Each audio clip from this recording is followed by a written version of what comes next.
hope you're having a great day, or in my case, a great night. And today we are going to be watching a lot of horror videos. Today is Thursday Reacts. I don't know if I said that. I don't think I did. Yeah, today is Thursday Reacts. So for the past 3 weeks, we have now been like dedicating Thursday to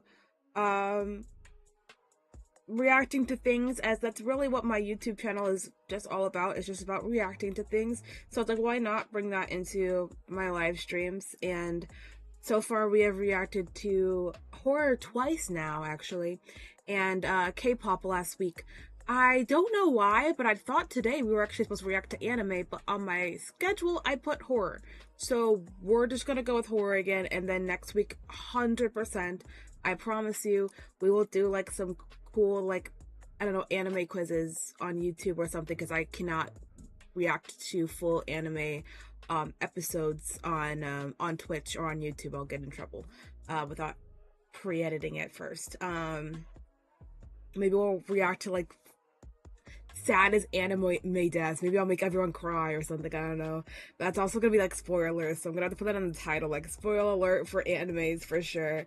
But anyways, either way, yeah, we're reacting to horror videos. These horror videos came straight from the Discord, so if you guys want to you know, recommend any horror videos, any crime videos from here on out, even K-pop videos actually, because we do have a music section, feel free to put the link in Discord and I will, maybe I'll watch it live. But as of right now, all the videos we have are unknown, not unknown, but more just creepy encounters. Some encounters that people were not able to explain, and I thought it'd be really cool. I'm pretty sure these videos, both of them, were recommended by Choir, so if Choir ends up popping in here, thank Choir. Orlando, hello, how are you? Welcome in. Thank you for the follow, much appreciated. Also, hold on, I have to scroll up. Thinking, hello, how are you? Welcome in. Hi, Kaz. Wow, we're actually getting top 5 saddest anime moments stream from Nina. Possibly. Possibly. Did I say hi, Taco? Hi, Taco. How are you? Did you stream today?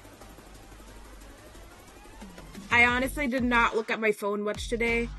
I was working from home, so I tried my best not to be distracted by too many things, so I didn't get to see any like live notifications or anything like that. But yeah, either way, spooky videos. These should last a bit, like for the full stream. These 2 videos alone. One of them is a whole hour long, and you know, when it comes to reacting to videos like this, I do like to pause, I do like to talk. Yeah, and the other one's like 48 minutes long, so I don't think we're gonna be adding any videos today. But you know, who knows what happens. With that being said, though, I guess let's get into it, shall we? I'm gonna bring you guys over here. Oh wait, this isn't here. Hold on, wait a second. Oh, oops, wrong thing. Okay, now I'll bring you guys over here.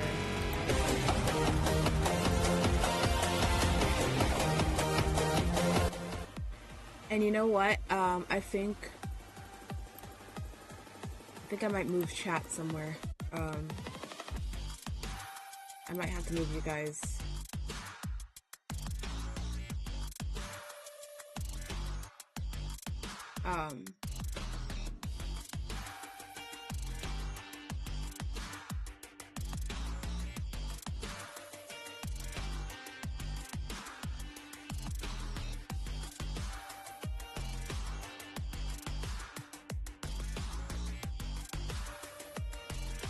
I can always make myself smaller, though.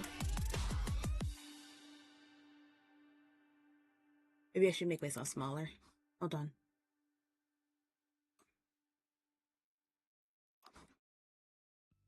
Then I could just put you guys back over here. Or like right here. Does that work? That looks weird though, right? It does look kind of weird.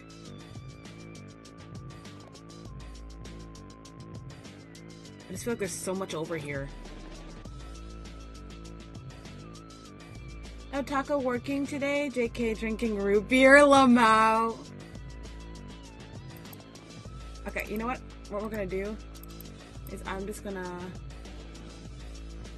no.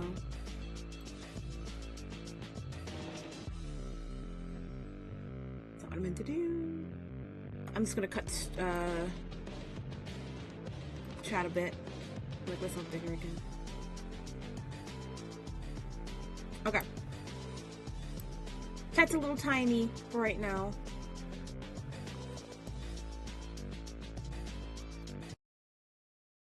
Okay, I'm gonna stop that. And then we're gonna have to do audio checks with the videos and everything. But the first video, like I said, is gonna be an hour long. It's called 1 Hour of Unknown Inhuman Encounters. Welcome Let's see. everyone to an hour of unknown and obscure cases of people who've encountered inhuman entities. I want to mention before we Let me know start if the that these volume's too cases were quiet or found too after taking loud. time digging through books, websites, and wikis, so if you guys like this sort of stuff, make sure to like and subscribe, it helps the video out. Anyways, let's get straight into the video now with the first entry. Terrible Old Man Thing. Terrible old In man thing. 1977, Terry, a 16-year-old girl from Shingle Springs, California, had an encounter that would haunt her for decades. It was a sunny day in Sunnyvale, California, and she and her best friend had just finished their coffee at a Winchell's donut shop. Okay. They were just finished and heading for the door when all of a sudden an old man seated at one of the tables reached out and grabbed Terry's wrist. Her initial reaction was to pull away, but Right. she As it would be. hesitated when she saw the man's frail, aged appearance. He was dressed in black, wearing an old-fashioned hat and suit that seemed like they were from the 1930s. His skin was pale, his frame thin, and he looked to be in his 80s or 90s. The old man then Okay. introduced himself as a palm reader and offered to give them each a reading. After a brief discussion, Terry and her friend agreed. Terry sat down across the man, and as her best friend was just about to sit beside her, he asked her to move Would you several guys have tables agreed away, to that? I don't know. explaining that the reading would be personal and required privacy. Terry's Oh. friend then complied and moved out of earshot. With her friend seated away, Terry placed her hands on the table, palms up, and looked into the man's face. She noticed that his eyes were completely glazed over with cataracts, making his gaze unfocused and unfixed. She asked how long he had been a psychic, to which he replied that his ability had nothing to do with being psychic, but was entirely based on science. The old man began recounting Terry's early childhood experiences, describing painful incidents with precise and detailed information that no one could have ever known. Oh god. That's Terry kind of started feeling creepy. vulnerable and exposed as he spoke, his knowledge unsettling her deeply. As he continued, he moved on to her present situation, lecturing her like a stern father about poor choices that she had made. All the while, he broke a donut into tiny pieces. Terry's mind then raced, trying to understand how he knew so much about her. It dawned on Right. her that nothing could be hidden from anyone, making her feel exposed and if nothing is just for herself. He then delved into Terry's future and upcoming world events, describing harsh and brutal scenarios. He warned her that speaking about her UFO experiences would anger powerful government forces, putting her in danger. Throughout, Oh. he emphasized that this was all rooted in science. Terry then asked if he saw any Dude, if I'm sorry, but like if some man, some random old dude came up to me and started telling me or like yeah, basically like making me relive past decisions, past traumas, current situations and then my future and it's accurate, it's completely accurate, and then this MF want to say afterwards, oh yeah, no, but I don't have any psychic abilities, it's based off of science. Excuse me? Like, no. No, no, I'm not taking that. I'm not taking that. I think, I think I'd call the police. But you know what? At that point, I don't even know if I'd be like, Yeah, no, if me and my friend have to set, okay, even if I did say that, okay, yeah, I'm gonna get my palms read. In the moment where that man said, "Yeah, your bestie, she can't hear this because this is personal. You have, she has to go sit somewhere else."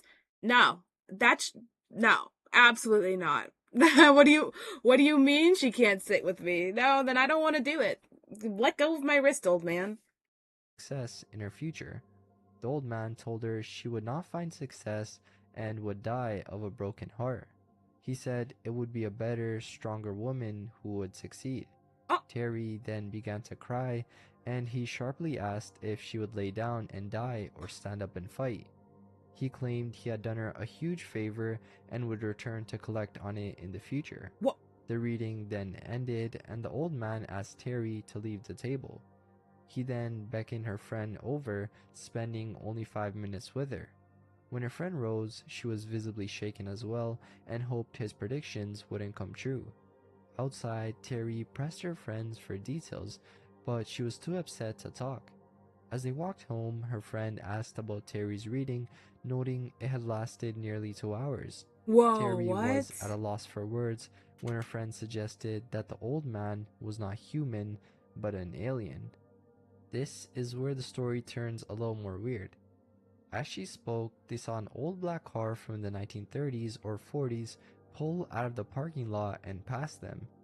There was no driver, and the same old man was there in the backseat. Oh, A whirlwind then picked up around their feet as they simply watched the car disappear. Terry dismissed her friend's suggestion, saying that the old man was just creepy. Over the years, Terry and her friend often pondered the encounter. They never revealed the old man's exact words to each other, but agreed he was frightening and spoke the truth. Their friendship that's ended in weird. No. 1988 when Terry shared her lifelong UFO experiences and the old man's message. Her friend mocked her, and the relationship ended painfully. In 1988, as Terry studied the UFO phenomena, she came across stories about men in black and master tricksters, understanding how the old man related to her teenage self. Yet she was still haunted by his promise to return. During Christmas of 2009, alone in her mother's apartment while It's her still mother going? traveled, Terry fell into a deep depression.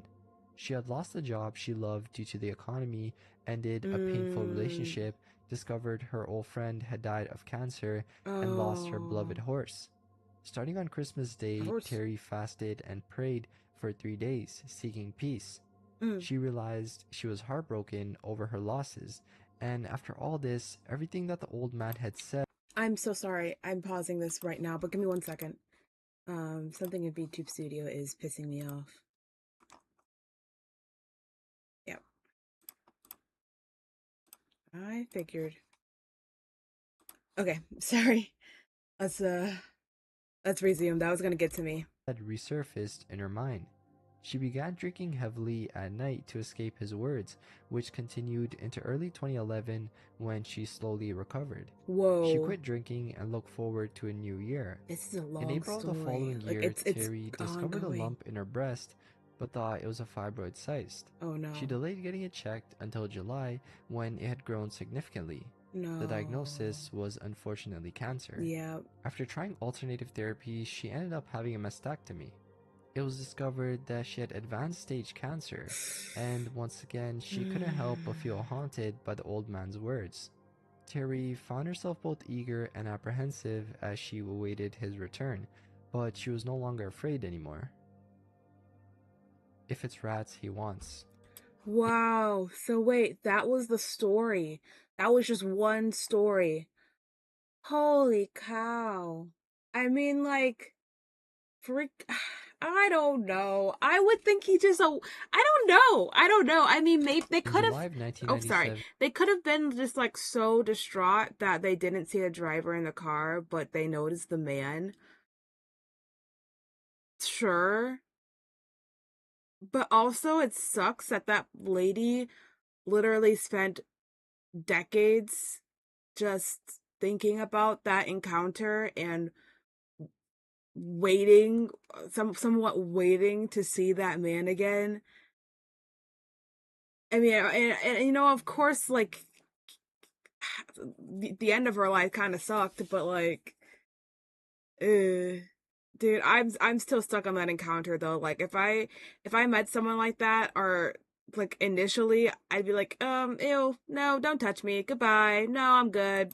This would not The even Bredlow happen. family embarked on a vacation to a Also, small cabin these are like older stories, which were kind of cool. nestled among the towering cliffs of the Oregon coast. All right, The Oregon. family included Margie Bredlow, a 47-year-old music teacher, her husband Lloyd, also a teacher, and their two daughters, 8-year-old Violet and 13-year-old Deanne. They looked forward to spending 2 weeks in the cabin, enjoying the serene surroundings of waves crashing against the cliffs and the tranquility of nature. However, their dream vacation was about to turn into a nightmare, as the house they were about to enter was already occupied by something inexplicable. Oh, Upon arriving at the cabin, Margie immediately felt a strange presence emanating hi, you from back. one of the storerooms at the back of the building. Violet seemed to sense it too, clutching her stuffed kitty doll, Muggins, and whispering her hope that they would have. Okay, completely unrelated. This is a cute ass cabin. This is a cute ass cabin. I don't know what it is with lofts and like having like an upper part of it, like a small upper part with stairs or a ladder in this case. But those are cute as hell. Like I love those. That's like my future home. Will I be it like, sleeping up there? Probably not, but my future home, I want like a double decker bed. Not the bunk bed. No, it's not. It's different from a bunk bed. It's less kitty, more loungy, more chilly, Like it's I don't even know how to explain it. But anyway, these are cool. Moving To on. sleep back Back to there. spookies. Margie, Lloyd, and Deanne busied themselves unpacking their belongings before dark, eager to go hiking in the nearby woods while there was still daylight. As they wandered through a narrow forest path, the family approached a beautiful waterfall. This Okay. was the idyllic rural retreat they had anticipated. The two girls walked ahead of their parents when a strange mist settled around the group. Visibility rapidly declined, Uh-oh. causing Lloyd and Margie to call out for their daughters to stay close. Oh, the kids are gone. Deanne quickly returned to her parents, but Violet didn't respond. Panic Oh. began to set in as they called out for Violet, only to hear her voice behind them a What? moment later. How? This seemed impossible as they were on a narrow path and had been shouting her name continuously. Oh, that ain't Violet Violet. explained that she hadn't walked back but had been carried through the air by something, though she didn't see any mist or hear their calls. As they settled in for the dinner that night, they tried to push the bizarre events from their minds. Hmm. However, Violet's behavior kept growing stranger. After finishing her meal, she began preparing 2 plates from the leftovers. When Margie asked what she was doing, Violet replied that they needed to be fed twice a day to avoid angering them. They? Violet described these beings as the ones who had carried her through the air earlier and who lived in the storage room. Oh hell no, bro. If my daughter came up to me after that and was like, "Oh um yeah, they just need to be fed twice a day." The people who flew you into the air and took you, yeah, they just need to be can you feed the homies? Bitch, no. But also, actually, you know what? I'd say no initially, but then I'm thinking about it and be like, damn, if I don't feed them, what the hell is gonna happen? Like if they have the power, if they have the power to drag people away, create mist, I could have never seen my daughter again. Shit, I guess you getting fed. Margie, thinking her daughter was playing a game, I don't know. allowed her to proceed. Violet then eagerly opened the storage room door and placed the plates inside, explaining that the little men wouldn't eat while they were watching. Little men? As soon as they left the room, the door slammed shut, startling Margie.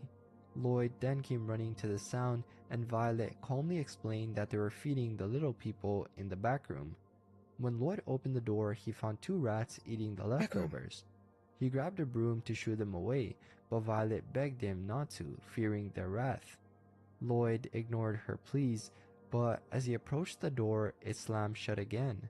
Despite his efforts, he couldn't open it. Frustrated, he walked away, mumbling about the door locking itself. Moments later, the door opened and the plates were pushed out, licked clean. Violet explained that the little men enjoyed the food but wanted Why more is that baked beans. pixie She added fairy? You that know they what? could look like anything they wanted but didn't like being called rats. Margie, now curious, asked Violet how she communicated with these beings.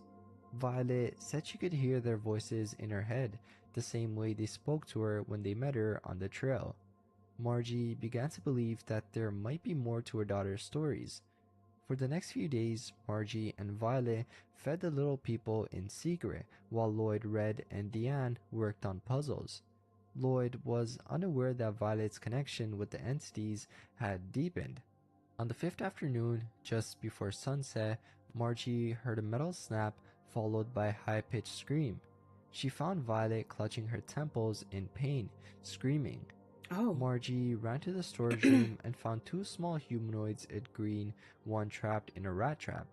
The scream came Oh. from Violet, who seemed to share the creature's pain through a telepathic link. Summoning her courage, Margie freed the creature, which vanished along with its companion. An angry voice declared, "If it's rats he wants, it's rats he gets." Oh? Margie What's that barely supposed to had be? time to process this when Deanne ran in, screaming about rats. Dozens of rats had appeared, Ah, fuck overrunning the no. cabin. Realizing that they had no choice, the Bredlow family quickly gathered their belongings and fled. Margie remains convinced they'd encountered something beyond explanation, believing that her daughter had formed a connection with these mysterious beings. Shadow at Nah, because I don't fuck with rats, bro. I'd have been like, Lloyd, you're on your own. Yeah, no, if I saw those first two rats, I'm out. Genuinely, I'm out. You can't make me. No, I'm good. I'm real good. I'm real good. Hi, choir. How are you? Welcome in. I'm gonna tell Cooks. Cooks already knows. Cooks is the only rat I will never be afraid of. But other than that, nah, fuck these rats. Fuck these rats. Um, yeah. Elizabeth. The Elizabeth. Elizabeth monster, often described as a towering shadowy figure standing 7 to 8 feet tall, Oh. is said to roam the fields and cemeteries of Boone County. This entity is reportedly aggressive and carnivorous, Oh with legends no. suggesting that if one parks their car in these rural areas between 1 and 3 a.m. and screams into the night, Why are you the out beast will there? chase and consume them. Why are you actually out It there at was that this time? legend that caused a group of friends to decide to investigate the phenomenon. They used directions from the internet posted by a previous visitor to find their way to Elizabeth. After following gravel roads, they eventually found a simple green road sign that read Elizabeth. They continued their drive, observing their surroundings carefully. They didn't see any creatures or signs of recent disturbances, Okay. like bones or abandoned cars, but several unsettling sights had caught their attention.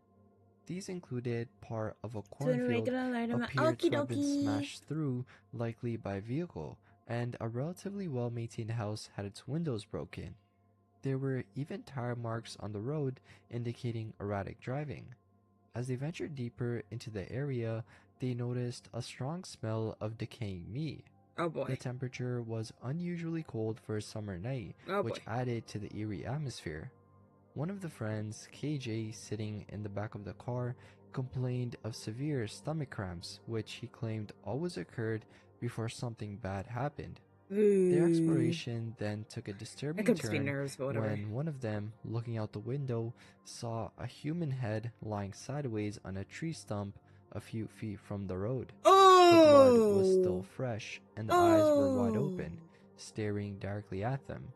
The witness immediately tried to close the window but found it locked.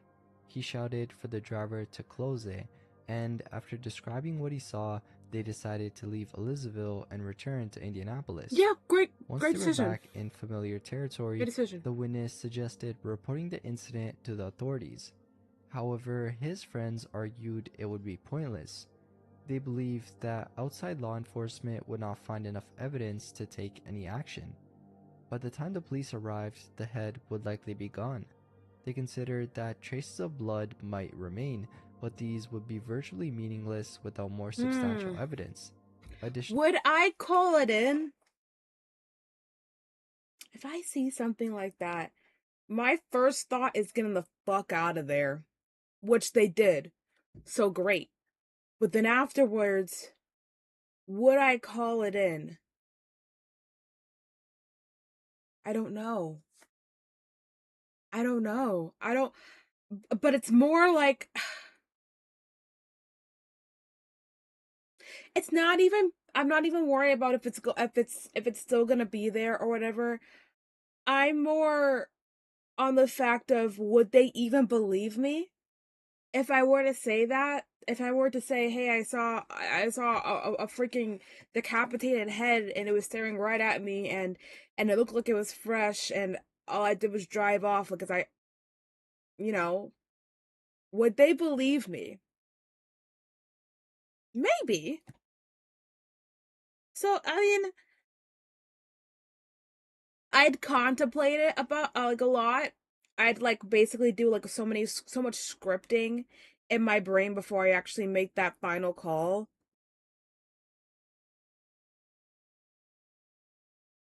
But I mean, at the end of the day, like if I don't know. Elizabeth did not have its own law enforcement, so it would take time for patrol cars to reach the area. The witness was deeply shaken by the experience, noting that was his first time seeing fresh death, and even typing out his account caused his fingers to tremble, and he Mm. couldn't help but think it was the Shadow Man that caused all of this. It looked like a cat with no skin or ears. In late May of 1998, a forum user known as Over and Under frequently visited a friend who had recently moved to an old house near the New York border by the Berkshires. The Hmm. visits were always enjoyable and the friend was always in good spirits. However, about 4 months later, a visit revealed a stark change. The friend, usually upbeat, was terrified. Reluctant at first, he eventually shared a bizarre incident that left him shaken. One night, around 3 a.m., while heading downstairs for a This house is drink, creepy. he encountered a mysterious figure sitting on his stairway. In the darkness, the only visible feature was its glowing eyes. The figure's shadowy presence was enough to instill a deep Oh. sense of unease. Over and Under, skeptical but curious, decided to stay the night. That evening passed without incident, and for a few weeks everything seemed to return to normal. The friend's demeanor improved, and the strange encounter was almost forgotten.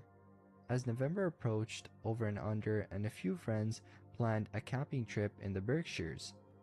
They decided to use the paranormally inclined house as a base to prepare for their adventure. Those The stairs group piss me stayed the off. night at the house, and around I don't 12:30 like those. a.m., Over and Under Please woke get up up to off use my the screen. I upstairs can't bathroom. focus. It was then that they had their own terrifying encounter. In the dim moonlight, a faint apparition sat on the staircase. Uh-uh. The figure resembled a cat, but with no skin or ears. Uh-uh. Its glowing eyes and long tail made it clear that Oh. this was no ordinary animal. Mm-mm. Larger than a typical cat, it stared intently at the witness. Oh, fuck that. Over and Under, paralyzed with fear, screamed and ran back into the room, waking everyone else. The group listened in disbelief as Over and Under described the so-called freak animal that they had seen. Only the friend who had experienced the shadowy figure months before believed the account. Determined to find an explanation, the group armed themselves with brooms, mop sticks, and kitchen knives the next Yo, me morning too, and bro. searched the house. I do the same Despite their thing. thorough search, though, they found no trace of the creature at all. Over and Under considered the possibility that it might have been a large rat, but the size and Mm-mm. behavior didn't match any rodent that they had ever seen in their lives. The creature had sat like a cat, but its features and size were all wrong. As time passed, Over and Under remained in contact with their friend, who occasionally reported glimpses of the same creature in the same spot. Each sighting brought back the fear and confusion of the initial encounter. The friend continued to live in the same house, but could never fully shake the feeling of being watched by this mysterious inhuman entity. Just Wow. trolling. That's In February trolling. 2014, during the approach of a storm Ruth in southern England, a peculiar sighting occurred, reported by a 25-year-old student traveling by train back to London after visiting his parents. The student, whose identity remains anonymous, was returned to Okay. London after visiting his parents in a small town in southern England.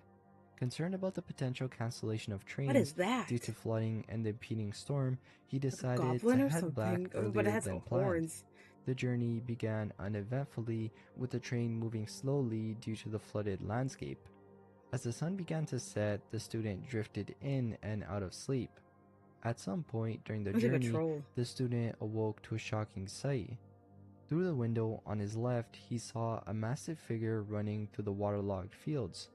The figure was about 3 meters tall, Oh yeah, fuck with that shit. water reaching Mm-mm. its knees. No. Initially, the student thought he was hallucinating, That scared the but crap out of as the me. creature approached the slow-moving train, he realized it was Oh, something it far was more coming unusual. closer. As the creature drew closer, the student could see that it was fully covered in hair, except for its bald face and chest. Its eyes were reminiscent of a gorilla's, Hi, but it young had long dog. How are ears you? like a Welcome wolf in. and short white horns. The student described the creature's appearance as monstrous, more likely a troll from a fairy tale Mm. than an abnormally tall Was a troll. human. The creature's presence was both surreal and terrifying. The student, though, wasn't the only one who saw the creature. He spoke with a young boy and his mother who had also witnessed the bizarre entity.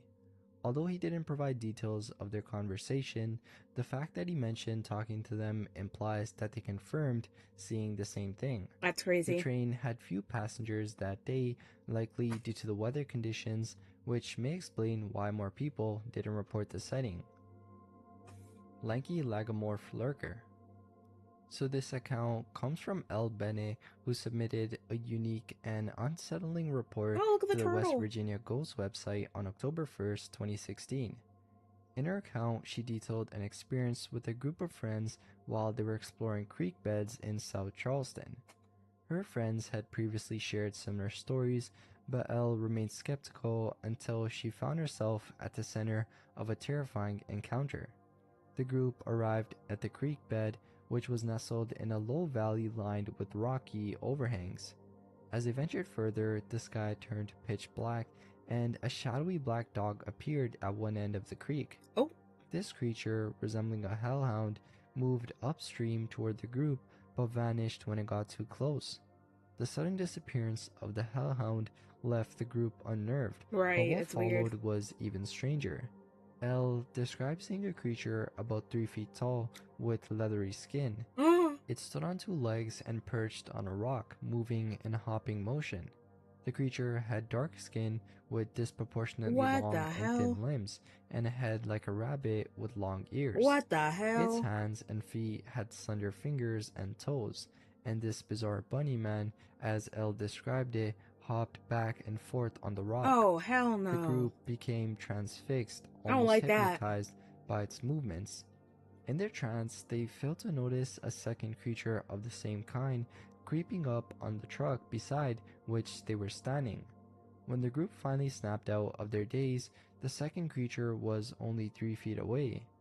Its eyes glowed a terrifying blood red color. Oh. Alarmed by the proximity of the The creature, Easter Bunny the did group not like immediately that. piled into the car and sped away. Elle's friends, though familiar with similar encounters, were deeply disturbed by this experience. They clarified that this was the first time the creatures appeared corporeal and of such size. Typically, they had only seen smaller 6-inch tall shadowy shapes zipping around in a flying fashion. This time, though, the creatures were significantly larger and more menacing. Seeking answers, Elle submitted her story to the West Virginia Ghost website, hoping that others might recognize the creatures. Only one person responded, Eric Delancey.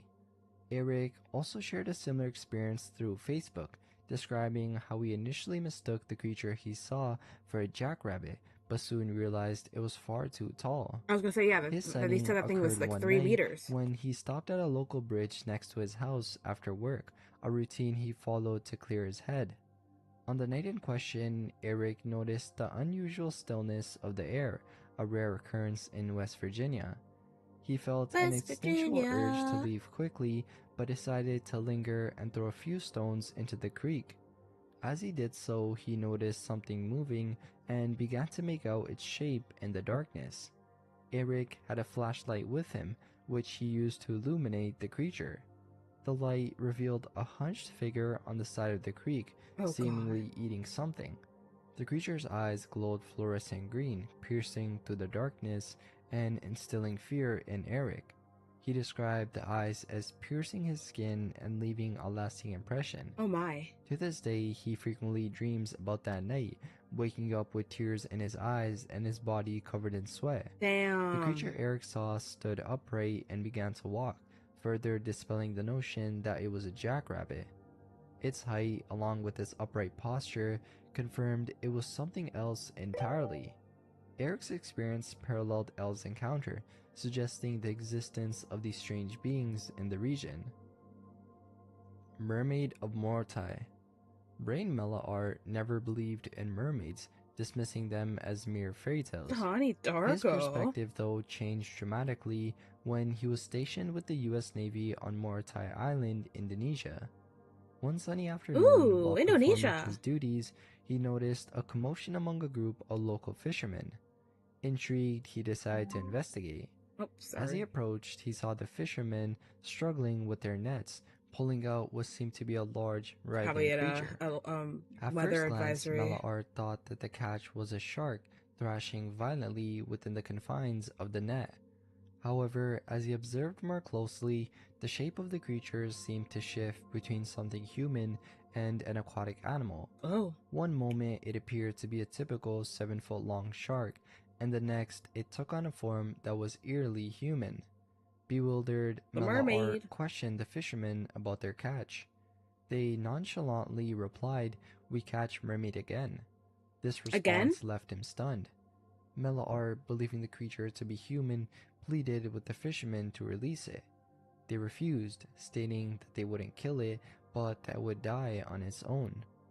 Mellar watched in horror as the fishermen dragged the creature further up the beach, ensuring it remained entangled in the net, leaving no chance for escape. The entity, which Mellar later dubbed the Fish Woman, fought desperately for about 30 minutes before it finally ceased struggling and began to emit sounds that resembled the cries of a human baby. Oh, The hell no. heart-wrenching wails deeply affected Mellar, who felt helpless. Desperate to save what he perceived as an intelligent, sentient being, Mellar ran to the nearest mission to seek assistance. By the time he returned with help, the fish woman had already succumbed to its fate. Mellar, now Damn. resigned to the grim reality of the situation, studied the lifeless body of the creature. He provided a detailed description, being that the lower half of the being was strikingly similar to that of a dolphin, complete with a double fin at the end of its tail. From the navel upward, the torso resembled that of a human, but with coarse features and a long, pointed nose. The skin of the fish woman was pinkish red, a beautiful hue that Mellar found both captivating and sorrowful. The creature's body was covered in a thick layer of hair, which seemed to extend down to its cetacean-like tail. Hmm. The creature's features, while human-like, were not necessarily what mermaids look like in folklore, but rather a blend of human and aquatic characteristics that was pretty fascinating. The local fishermen and villagers provided Mellar with more context about the fishwoman. They explained that these creatures lived in large schools, often avoiding human contact by diving to great depths when boats approached. At night, the fishwomen would sometimes pull themselves onto the beach using their hands, which had an unusual anatomy with 4 fingers and 2 thumbs. Whoa, The that's islanders weird. had grown accustomed to their presence and thought nothing of capturing and eating them, viewing the creatures as just another part of the island's Can you natural imagine? fauna. Mellar Can you was imagine having particularly two struck by the thumbs? villagers' casual attitude toward the fishwoman. They recounted that these beings were extremely shy and would disappear at the first sign of humans. Despite this, though, the fishermen had developed techniques to ensnare them, considering their capture as routine as catching any other sea creature. The fishwoman's attempts to evade capture only reinforced the villagers' belief that they were simply elusive, not sentient beings deserving of protection. Wow. Ogre of the Siskiyous.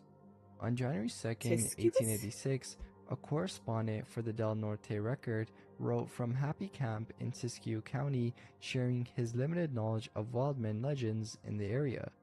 He admitted that he had not been aware of these tales until they gained attention through the record. However, he recounted a story told to him by one of Happy Camp's most trustworthy citizens who had experienced something really strange while hunting. Hmm. The citizen described seeing a creature standing about 150 yards away, picking berries and tender shoots from nearby bushes. Okay. The creature He's had a trying to get a humanoid meal. form but was hairless except in areas where hair is common in humans, like pubic regions and the face, with a notable beard. Its head resembled that of a bulldog with short ears and long hair. It made high-pitched noises similar to a woman in fear. Oh. The witness could not see any footprints due to the hardness of the soil, though. Mr. Dover, stunned by the creature's presence, found himself unable to shoot at it despite aiming his firearm several times.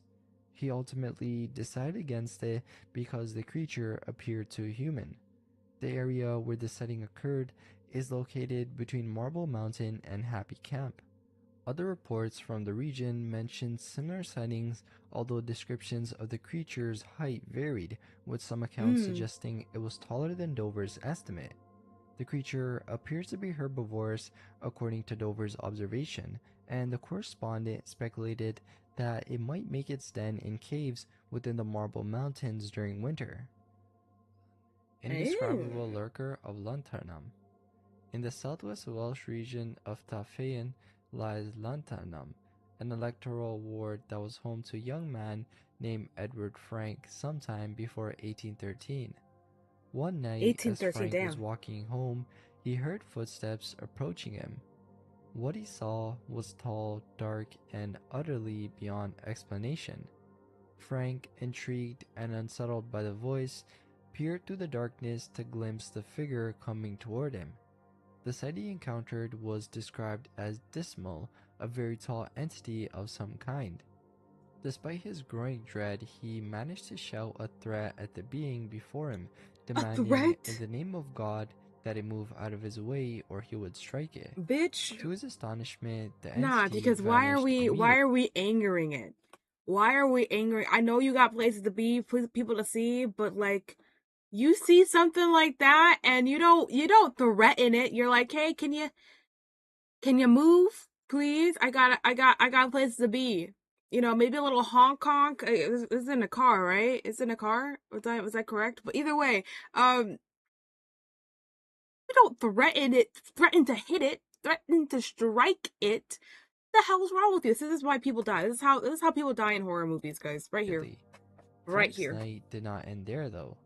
After the entity disappeared, he was suddenly overwhelmed by panic, losing all sense of direction and memory of his location. Oh In boy. his disoriented state, he noticed two additional objects that were light brown and pulse-shaped. These mysterious objects only intensified his fear and confusion.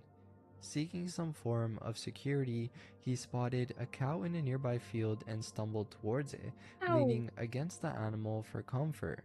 He remained there for a while, using the cow as the barrier against the unknown entity. Wait, I'm sorry. Man cuddled up with a cow to lessen his panic. Eventually, when the tubular figures The vanished, cow's probably like, "I want nothing to do with you. What are you doing?" he sought out human contact and shelter. Frank noticed the light of a house and recognized it as a home of a woman he knew. Desperate for help, he knocked on her door and called out in a trembling voice.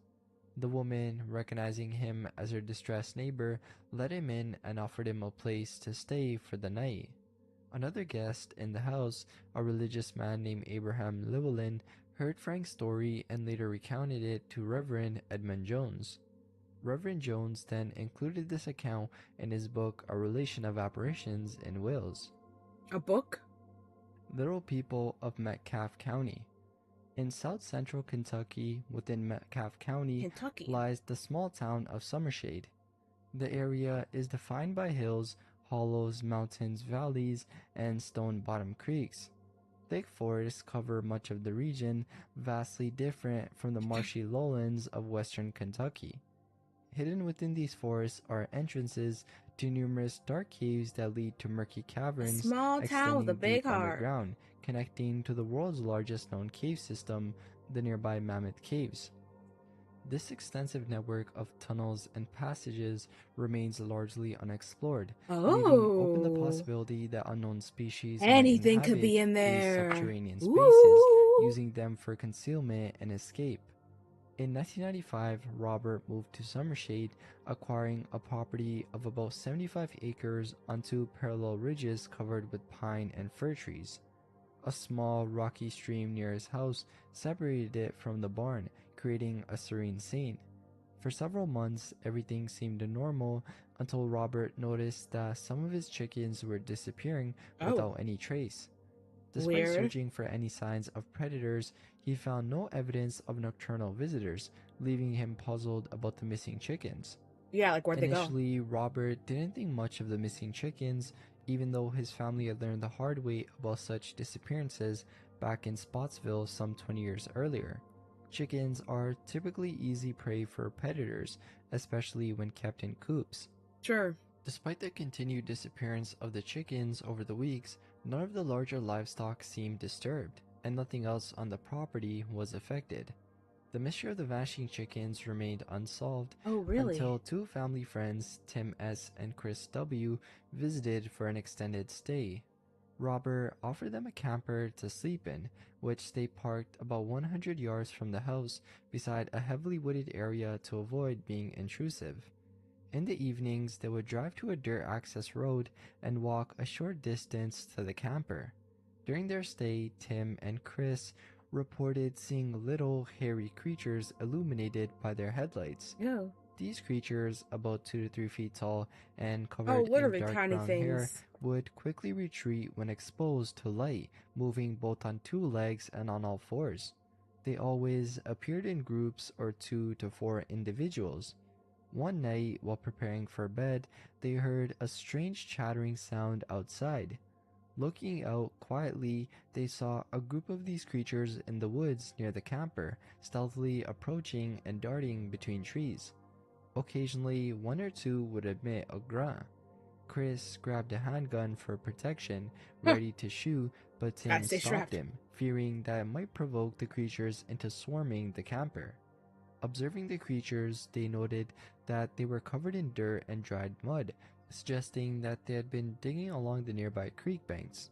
When they stepped outside with flashlights, the creatures retreated swiftly, but the incident left both men unable to sleep.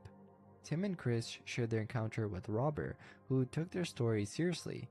Robert himself had a similar experience in Spotsville when he was 10 years old, where he saw a much larger creature about 10 feet tall. Although he didn't think the smaller creatures could pose a significant threat, he underestimated the advantage of their numbers. This realization came one evening when Robert, Tim, Chris, and Oh Chris's father, no. James, Did were they pull searching up for with a the missing horse posse? after dark. As they searched the forested area near the camper, they noticed small figures moving swiftly and silently through the trees. The boys pointed out the creatures, vindicating their earlier claims. The men then shone their lights and drew their weapons, observing that the creatures would shrink back into the darkness when illuminated, moving alternately on two legs and all fours. These creatures had no eyeshine and appeared covered in mud, with longer front legs when standing. The worst part, though, was their apparent intent to surround the group silently. The group then It's decided to creepy. retreat when one creature approached James closely. James later described how it rushed past him into a tree with such force that he felt the wind on his neck. They Damn. all considered themselves fortunate to return to the house without firing a shot. Upon interviewing the witnesses, they all corroborated each other's accounts and agreed they were reluctant to go outside after dark. Despite searching the area, no physical evidence or signs of digging were ever Dude, found on the creek banks. frick In the going months out at night. Dude, I'd leave. I'd move.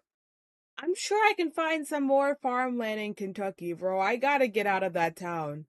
There's no way I'd stay there after that. That followed, all of Robert's chickens had Any of disappeared this whole start. Wait, sorry. Did he just say all of his chickens disappeared? on the creek banks. In the months that followed, all of Robert's chickens had disappeared. You let them! Business and personal commitments kept Robert from returning to Summershade for several months. In May 1998, another sighting also occurred, this time by Robert's son DJ and a friend. DJ's grandmother had moved back from Arizona and set up a trailer near Robert's house, buying 3 dairy cows.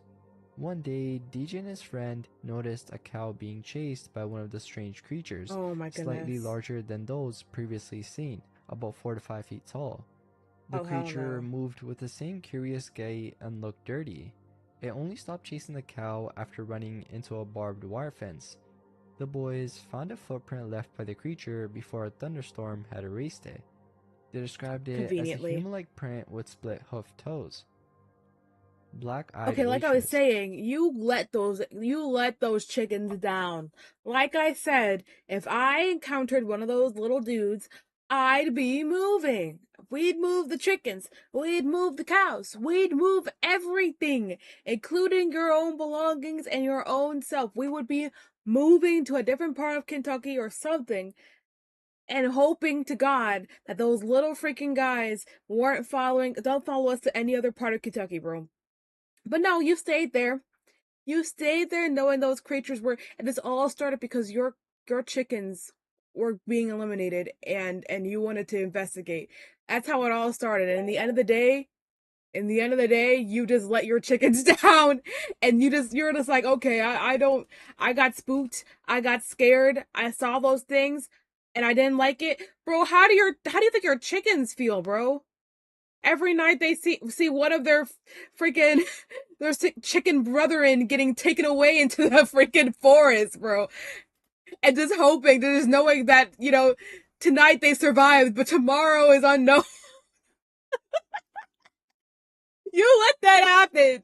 You let that happen. That's on you, broski. Yeah, you got games on your phone. About 3 years ago, a man was sitting in a local coffee shop in upstate New York during a road trip. Oh The God, which restaurant one? was empty Wonder if I know except for this. him and the night waitress. Wait, we're in She upstate was New York. It's gonna get real. It's gonna get real. Hold on. Okay. pleasant and talked a lot, offering places to check out while he was in town. She seemed incredibly astute, almost prescient, even guessing his age almost to the day and month, and predicting things he was planning to do the next day. It was all very lighthearted, and he thought he had really lucked out by meeting such an easygoing, smart young lady. Okay. At closing time, Her. she went to the back, likely to put some cash into the safe. He was just sitting there thinking about what time he wanted to get up and hit the road again the next day. He briefly considered inviting her for a few hours of relaxation, but decided instead to remember the store and to stick his head in to say hi next time he passed through the area. Okay. He got up and knocked on the door in the back of the coffee shop where she had gone. By this time, there were only 2 dim lights in the main eating area and barely any lights in the back room. So it's He then close. opened the door and saw the woman standing facing him in the back of the dark room. Her skin had turned a clammy, cracked olive color, Oh and her shit. eyes were completely black with Yeah, no close white that at door, all. broski, and get Her the hell out eyes there. and mouth were also wide open, and she was making spine-chilling sounds he couldn't understand, but they were definitely not sounds of goodwill. He screamed and saw her start moving from one spot to another Oh in the hell room, no. not running, just moving. Her clothes now looked old, and she moved incredibly fast. The back of the room must have been about 15 feet away, and she darted from one side to the Oh other at an hell impossible no. speed. Then she ran directly at him, Hell and he was no. now standing away from the door in the middle of the restaurant. He got out of there and jumped into his car, still seeing her nightmarish Yeah, hit face in that the grass. restaurant, darting to every window at an impossible speed. As he tore out of the parking lot, he looked in his rearview mirror and saw her sitting in the backseat, still with that No, nightmare no, wait. I'm sorry. backseat of his car? He looked in his rearview mirror and saw her sitting in the backseat, still with that nightmarish expression, still screaming. Then she Oh vanished as he panicked, just gone. no! No!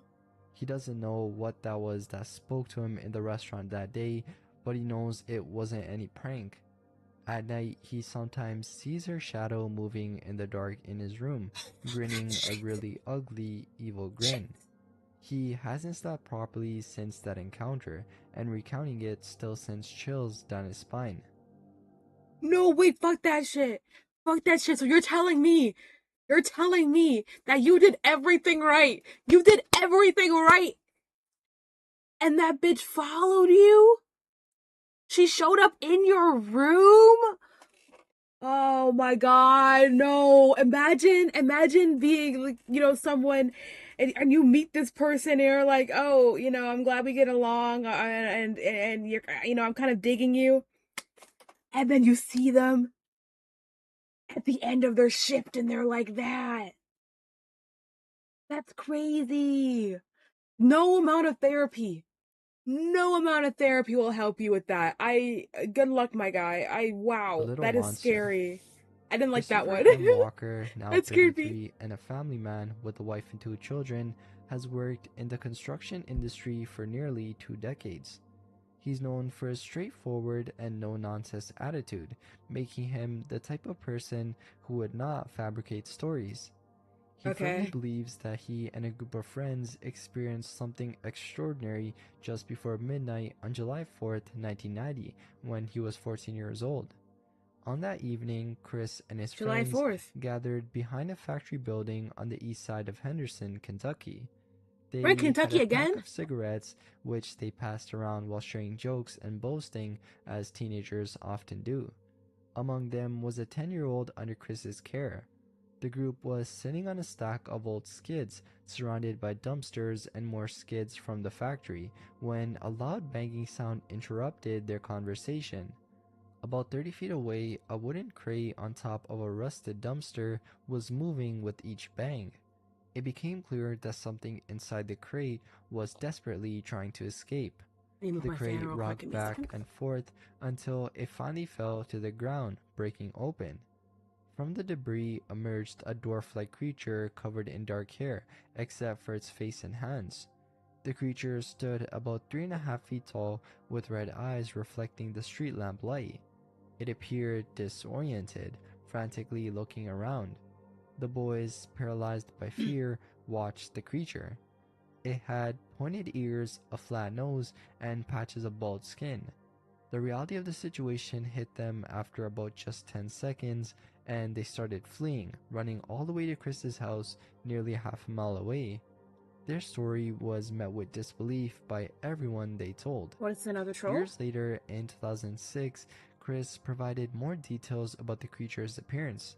It was muscular with the proportions of a small person, short bowed legs and arms of normal length. Its clothing was torn and threadbare, hanging off its arms and legs in short ragged strips. The group had been too scared to look back, fearing the creature might chase them. In 1991, a friend of Chris, unaware of the previous encounter, described a similar creature. While driving over the Washington Street Bridge spanning Canoe Creek near Lincoln Avenue, he heard a scream that sounded like a woman in pain. Suddenly, a small dark hair-covered creature ran from under the bridge and into a drainage tunnel, Oh, stopping to turn toward the vehicle in and the sewage scream system. again. It had red eyes and pointed ears. This account added another layer to the mystery, reinforcing the strangeness of the initial encounter. In a follow-up interview in 2008, Chris reaffirmed that the encounter was the scariest moment of his life. He remained baffled by the creature's identity, with no plausible explanation for what they had witnessed. Encounter in the Midlands Woods. At the age of 13, a young girl lived with her family on 300 acres of private property Damn, in a okay. secluded area You near got the money. Midlands in South Carolina. The property, surrounded by dense woods and miles away from any neighbors, often felt incredibly isolated. One afternoon around 4 p.m., she was playing in the woods near her house when she noticed an eerie silence had fallen. The usual sounds of chirping birds and rustling leaves were absent, Hmm. replaced by an unnerving quiet. It was then that she felt an intense sensation, the kind that prickles your skin when you know you're being watched. Ooh. But this feeling was far more I sinister. hate that feeling. Looking up, she saw, perched in a tree about 20 feet away and 18 feet high, a terrifying creature. It resembled a pterodactyl with a humanoid form.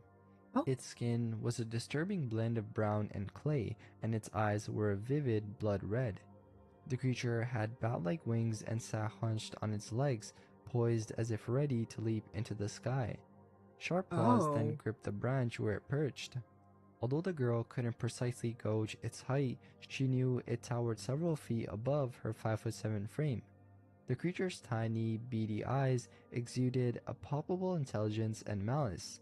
It watched her and her sister with an intensity that made her feel as though it was moments away from deciding whether to attack or carry them off. Oh, hell The no. creature's stare was filled with such hatred that the girl instinctively gasped and began screaming, hoping the noise would scare it away like it would with birds. Despite her efforts, though, the creature remained unmoved, Oh, its red God. eyes continuing to bore into her with unwavering malice. Desperate, she picked up a large rock and threw it, but it had no You effect. threw the The rock? creature Dude, I didn't flinch, don't even know only what I do, maintained its actually. hateful glare. Terrified, the girl and her sister ran inside to get their father. Upon seeing the creature, their father immediately ordered them to stay indoors and lock the doors. That's He fair. retrieved his shotgun and, determined to protect his family, stepped outside. The girl, curious and frightened, couldn't resist the urge to see what would happen. Yeah, that's fair. She sneaked out through a window and You hid near sneaked the porch, out? watching as her father fired a warning shot into the air. The sound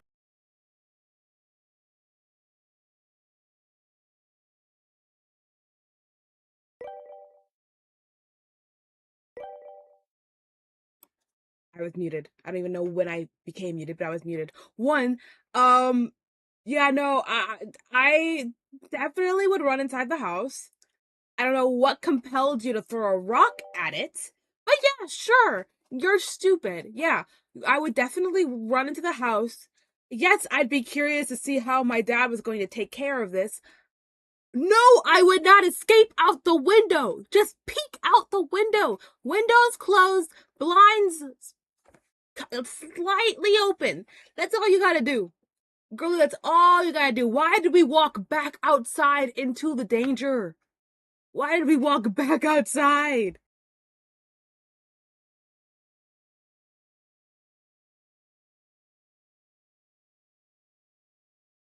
I don't know why my thing keeps muting for some reason.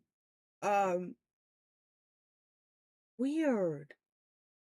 Anyways, yes, there's a dinosaur on your screen. It's a humanoid pterodactyl that's I forgot how tall she said long, and these people are being stupid. sent the remaining wildlife scurrying, but the creature in the tree did not budge. Her father then aimed and fired directly at the creature, but it still remained unmoved, its hateful gaze now fixed on him. Disturbed and bewildered, her father retreated into the house, locking all doors. As the sun began to set, he made the children promise not to step outside for the rest of the evening. He stood by the kitchen window, shotgun in hand, staring out into the encroaching darkness. The Okay. girl had never seen her father look so unsettled. He was a military veteran and a college graduate, known for his rationality and calm demeanor, yet Okay. here he was, visibly nervous and confused. When she I asked mean, him what wouldn't the creature anyone be? was, he didn't take his eyes off the window or loosen his grip on the gun. He simply replied, "I don't know. Don't go back outside tonight." Yeah, no, fuck The that shit. creature Like I said, fuck that shit. Nuh-uh, no way, no how. Who screwed what to make that? I couldn't even tell you. falls from the sky. One evening in Las Milpas, Texas, a We're in Texas family was now. driving down South I Road. The scene was set in the height of Las Milpas, with the sun beginning its descent but still providing enough light to see clearly. The car was filled with the driver, her sister seated beside her, 4 children in the back seats, and another family member in the truck bed, looking back towards the road they had just traveled. The peaceful drive was abruptly interrupted when the driver, their mother, suddenly exclaimed in Spanish, ¿Qué es eso? The urgency in her voice Isn't that what is immediately that? grabbed everyone's attention.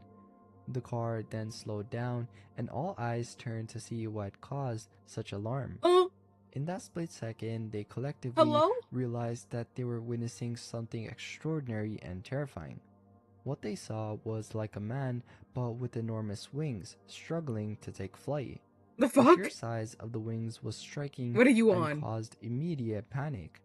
The group then began screaming, their voices filled with fear. The The sound fuck? of their terror seemed to reach the creature, causing it to stop its efforts to fly and plummet into the nearby forest, or monte What as they is that? called it. The image was haunting, a shadowy figure reminiscent of a horror movie creature, struggling and then falling into the dense underbrush. Despite the fading light, there was still enough visibility to ensure that what they saw was not a figment of their imaginations. The fear was palpable, I especially for the children who continued to scream, fearing that the creature would emerge from the forest and follow them. The family was left in shock, grappling with the reality that there are things in the world that exist beyond their understanding. Though they didn't see its face, the silhouette was clear enough to distinguish a figure that looked like an average man but equipped with large, daunting wings. The story didn't end there, though. I One of the family members recalled that their aunt had encountered something similar many years before on the Far Reynosa Bridge. She had been driving at night when a figure, possibly the same or similar creature, jumped in front of her car. Startled and bro. frightened, she reported the sighting to the US Customs officials. Strangely, their reaction indicated that they were already aware of such a creature, as if this was not an isolated incident but part of a series of sightings. The aunt described the creature she saw as wearing a long jacket, which added more mystery to its identity. Whether it was the same creature or a similar one, it seemed What to the roam the lands hell? of Las Milpas and the surrounding areas.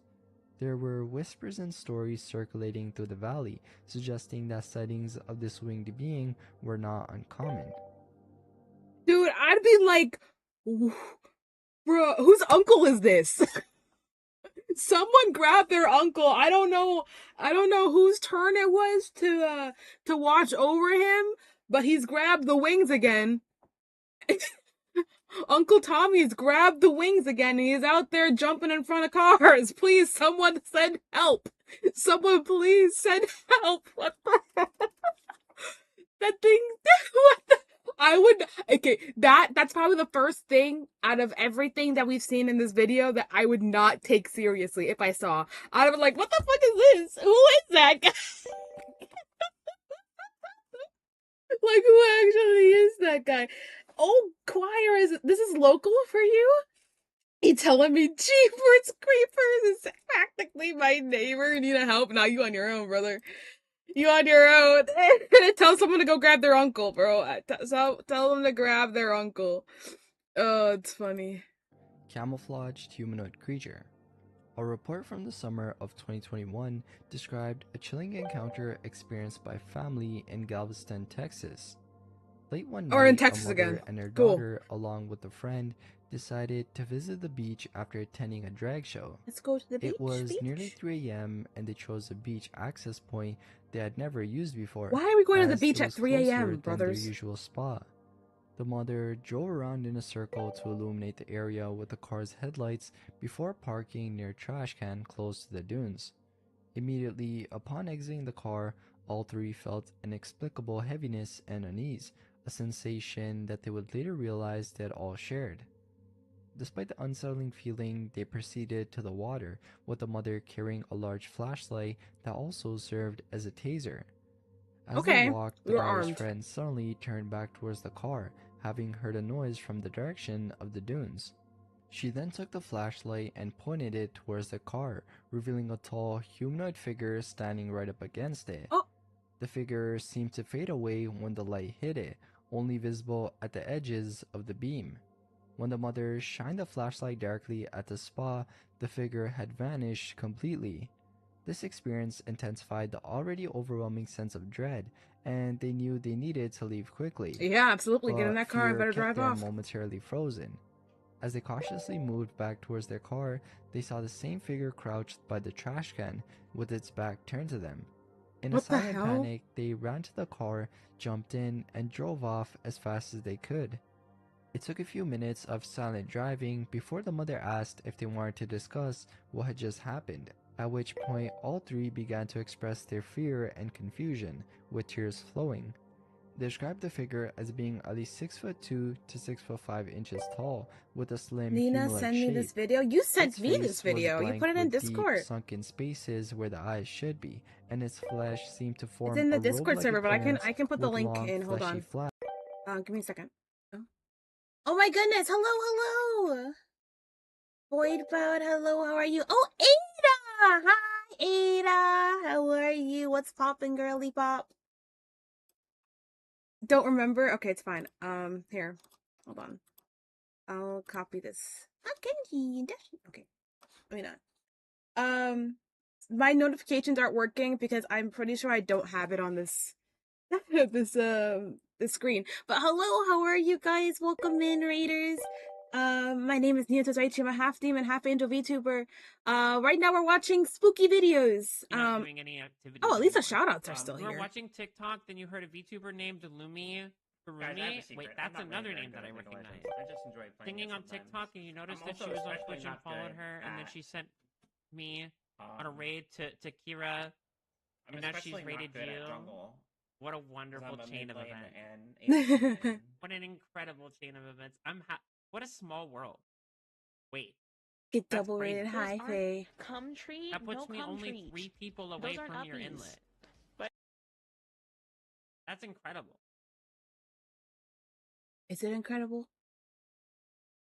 Actually missed like part of that clip. My bad. I'm not gonna lie, that would also be my first thing, is like she was like, oh, cookies, and then left me. I would just be like, oh, I'm gonna eat the cookies now.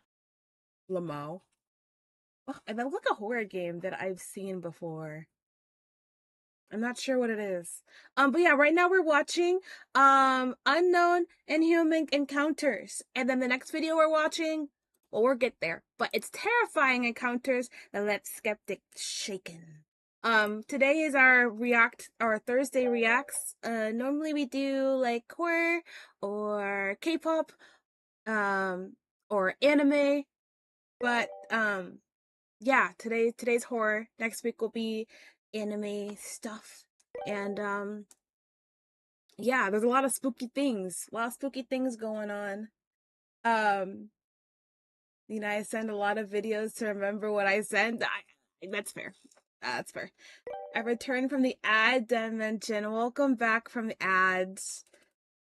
Thank you for the raid, guys. Much appreciated. What were you playing? What were you streaming? Hi, Ada. Hi, Voidbound. Hey. I need to do my intro again. If there was ads, but I'll do it again. My name is Nina Tozaichi. I'm a half demon, half angel VTuber. Right now we're watching spooky stuff. We're watching horror videos. Today's Thursday reacts, so I normally do horror or K-pop or anime, but today's horror.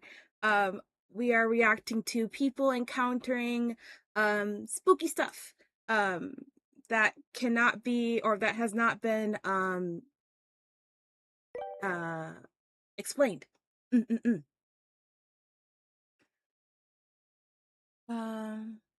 Boyd held your hand through Phasmo. Oh, Phasmo.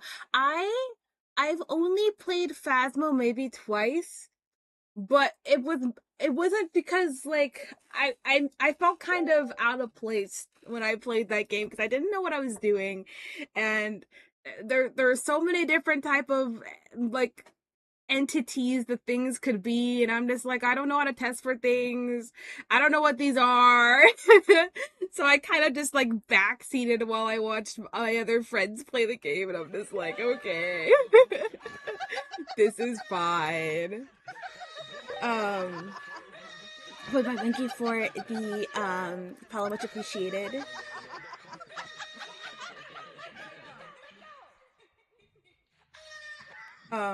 If you're getting your daily point, I'll take you at this next time, Limo. I don't even think I still have the game installed. Hold on, let me check. Phasmo. I don't. I haven't played this game in 3 years. It has been 3 years since I opened that game. Holy balls. I'm sure a lot of thing has changed since 2023. Meow time, meow. Okay, I'm gonna start the video again, yeah. Laps instead of hands. One arm had Sorry. been Void and Ada, if you have to do any after stream care, eat, sleep, drink, use the bathroom, repeat, but not in that exact order, make sure you do so, yeah. If not, I'll be here probably for the next hour or two, give or take. Yeah. resting on the car, and the figure had a slouched posture, staring at them with an unnerving blankness. A night with a shadowy figure. Ooh, kinky. Late one night, a man recounts his experience with an eerie figure that haunted him at his grandparents' house in South Texas. During this time, his parents worked the night shift, so he spent most of his nights at his grandparents' place. The house was in a remote area surrounded by dense woods with no neighbors for miles. He shared a bed in the living room with his cousin and aunt, as the house had a bed instead of a sofa. One night, after his cousin and aunt had fallen asleep, he remained awake with an uneasy feeling that something was watching him. Despite the sense of being watched, his eyelids grew heavy and eventually drifted off to sleep. He then woke up suddenly to the sound of the screen door being pried open. Since the door had no air conditioning, the main door was left open, with only a screen door providing a barrier to the outside. He tried to see who or what was trying to force its way in, but could only make out the door shaking. Desperately, he then attempted to wake his cousin and aunt, but neither responded. The noise then came again, followed by the distinct sound of a chair creaking outside. This chair was his grandfather's favorite, where he often sat during the day. Grandpa, Looking I'm trying outside, to sleep. he Keep it saw a down, dark yeah. figure sitting on the chair, appearing tall and wearing a straw hat, with something in its mouth that could have been a cigarette or a piece of straw. He then tried to call out to the figure, but fear rendered his voice silent. Mustering the courage, he whispered in Spanish for the figure to get off his grandfather's chair. The chair stopped creaking, and the figure slowly stood up, moving towards the screen door. Oh god, and it speaks Spanish. Though the figure's eyes weren't visible, it seemed to pierce right through him. Terrified, he then shook his cousin and aunt more violently, but they remained unresponsive. When he looked back, the figure was gone. His heart raced and cold sweat ran down his forehead. He kept his eyes on the screen door, fearing the figure's return. Suddenly, a loud thump came from the corner of the room, and there was again, standing and staring. He pulled the covers up to his nose, hoping that the figure would disappear if he closed his eyes. However, when he opened them, the figure was closer. It had long, spindly arms and a featureless face, except for its empty eye sockets. Overcome with fear, he shut his eyes again, praying that was all a nightmare. When he opened them once more, the figure was leaning over him, its face only inches away. Paralyzed with fear, he felt the figure's gaze boring into him until he eventually passed out, either from fear or lack of breath. He woke up the next morning to the sounds and smells of breakfast. His grandmother was in the kitchen, and his cousin and aunt were already up. Like nothing happened. He then noticed a burning sensation on his left forearm and discovered a deep red handprint on his skin. He then hurried to show his grandmother and tell her about the night's events. She immediately took him to a nearby church to have him blessed. She revealed that she, along with his aunt and grandfather, had also seen the shadowy figure before. She felt it was only a matter of time before something happened to him or his cousin. That's crazy. After that day, he no longer saw the shadowy figure, and the handprint faded after a few days. His parents thought a relative had hit him, but they didn't believe his story. Although he never saw the shadowy figure again, he occasionally heard the creaking of the chair late at night. A decade later, the memory of the shadowy figure and the events of the night became a distant memory, but the chilling experience stayed with him forever. Yeah, no, what the fuck? What the actual hell? No, I don't know. I don't know what would make you at that point. At that point, All right. I would not sleep. I would not even try to close my eyes. You were doing this. You were messing with it. You were literally messing with it, closing your eyes, opening your eyes, and it kept getting closer. If you notice, it was getting closer. Don't close your eyes like that. Like blinking, I'm sure is fine. I don't think that's what they meant. I think like they meant like actually like he was just like shutting his eyes for like a hot minute, hoping that this wasn't real, and then opening them again, and then dude, fucking hell. That's scary as hell. And also the fact that he can't tell the difference between if he actually fell asleep while the freaking shadowy figure was like literally on top of him, or if he passed out. No, that's crazy. That's actually so scary. I'm starting to hate it here, bro, choir. Listen. Remember, choir, you recommended this video. You put it into Discord. I would like to remind you. Nails in the Woods. This story comes from Donna, Texas, which is known for its Oh, we're heavy in Texas paranormal again, activity. choir. The account was shared by Maria, who recounted a terrifying experience that happened to her No, you mother's can't move in. friend You can stay down years there, ago. brother. In Donna, Texas, a mother was deeply troubled by her son's behavior. He was consistently mean and disrespectful, leaving her in tears and That's at a pretty. loss for Yeah. what to do. One day, as was his usual pattern, he had another outburst and stormed out of the house. The area around their home was dense with woods and trees, creating an eerie setting. That night, the son returned home in a state of utter panic. He was running, crying, and covered in Ah, fuck. scratches You and guys got blood. Slenderman His down mother, there. alarmed and worried, asked him Shit, what had yeah. happened. The boy, traumatized and barely able to speak, described a horrifying encounter. He claimed that a man in a black suit and hat with piercing red eyes had attacked him. The man had long, sharp nails, which he used to scratch the boy all over his face and body. Oh. The son added that the man had threatened him, saying that if he disrespected his mother again, the punishment would be even Oh, worse. he The talked. mother was shaken by her son's account. The scratches and terror in her son's eyes convinced her that something supernatural had occurred. That Fishing was it? That was the end? What? I feel like that should be investigated a little bit more, bro. A random a random person has assaulted your son, and you're like, oh, must must be something supernatural. Must be a ghost. Well, did you learn your lesson, kid? Okay, then I'm not gonna call it in. What? What? What? That was it. That was actually the end of this. No, okay, moving on. encounter. This Why story are we dates saying back to local? the year 2000. It involves a fishing trip taken by two best friends, eager for a change of pace and some time by the sea. Hmm. They decided to visit the Port Mansfield Pier, a popular spot with free entrance. They set off at 5 p.m., driving along the deserted Highway 186. The daylight hours passed uneventfully as they enjoyed the fresh breeze of the sea and the Ooh, peaceful pretty. atmosphere. As night fell, they continued their fishing, immersed in the tranquility of the pier. By 3 a.m., they decided to pack up and head back home to McAllen, hoping to avoid the early morning traffic on Highway 281.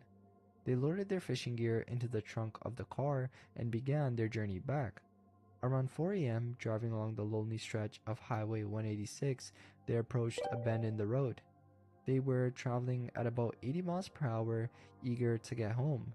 Suddenly, out of the corner of Guillermo's eye, a large silhouette emerged from the woods on the side of the road, Oh. about 10 feet ahead of them. The Oh, car's what the fuck headlights is revealed that? a dark figure walking on Oh, four hell legs. no. Initially, they thought it might be a cow or a longhorn, as this was a country road. But to their shock, the creature stood up on its Ugh. hind legs.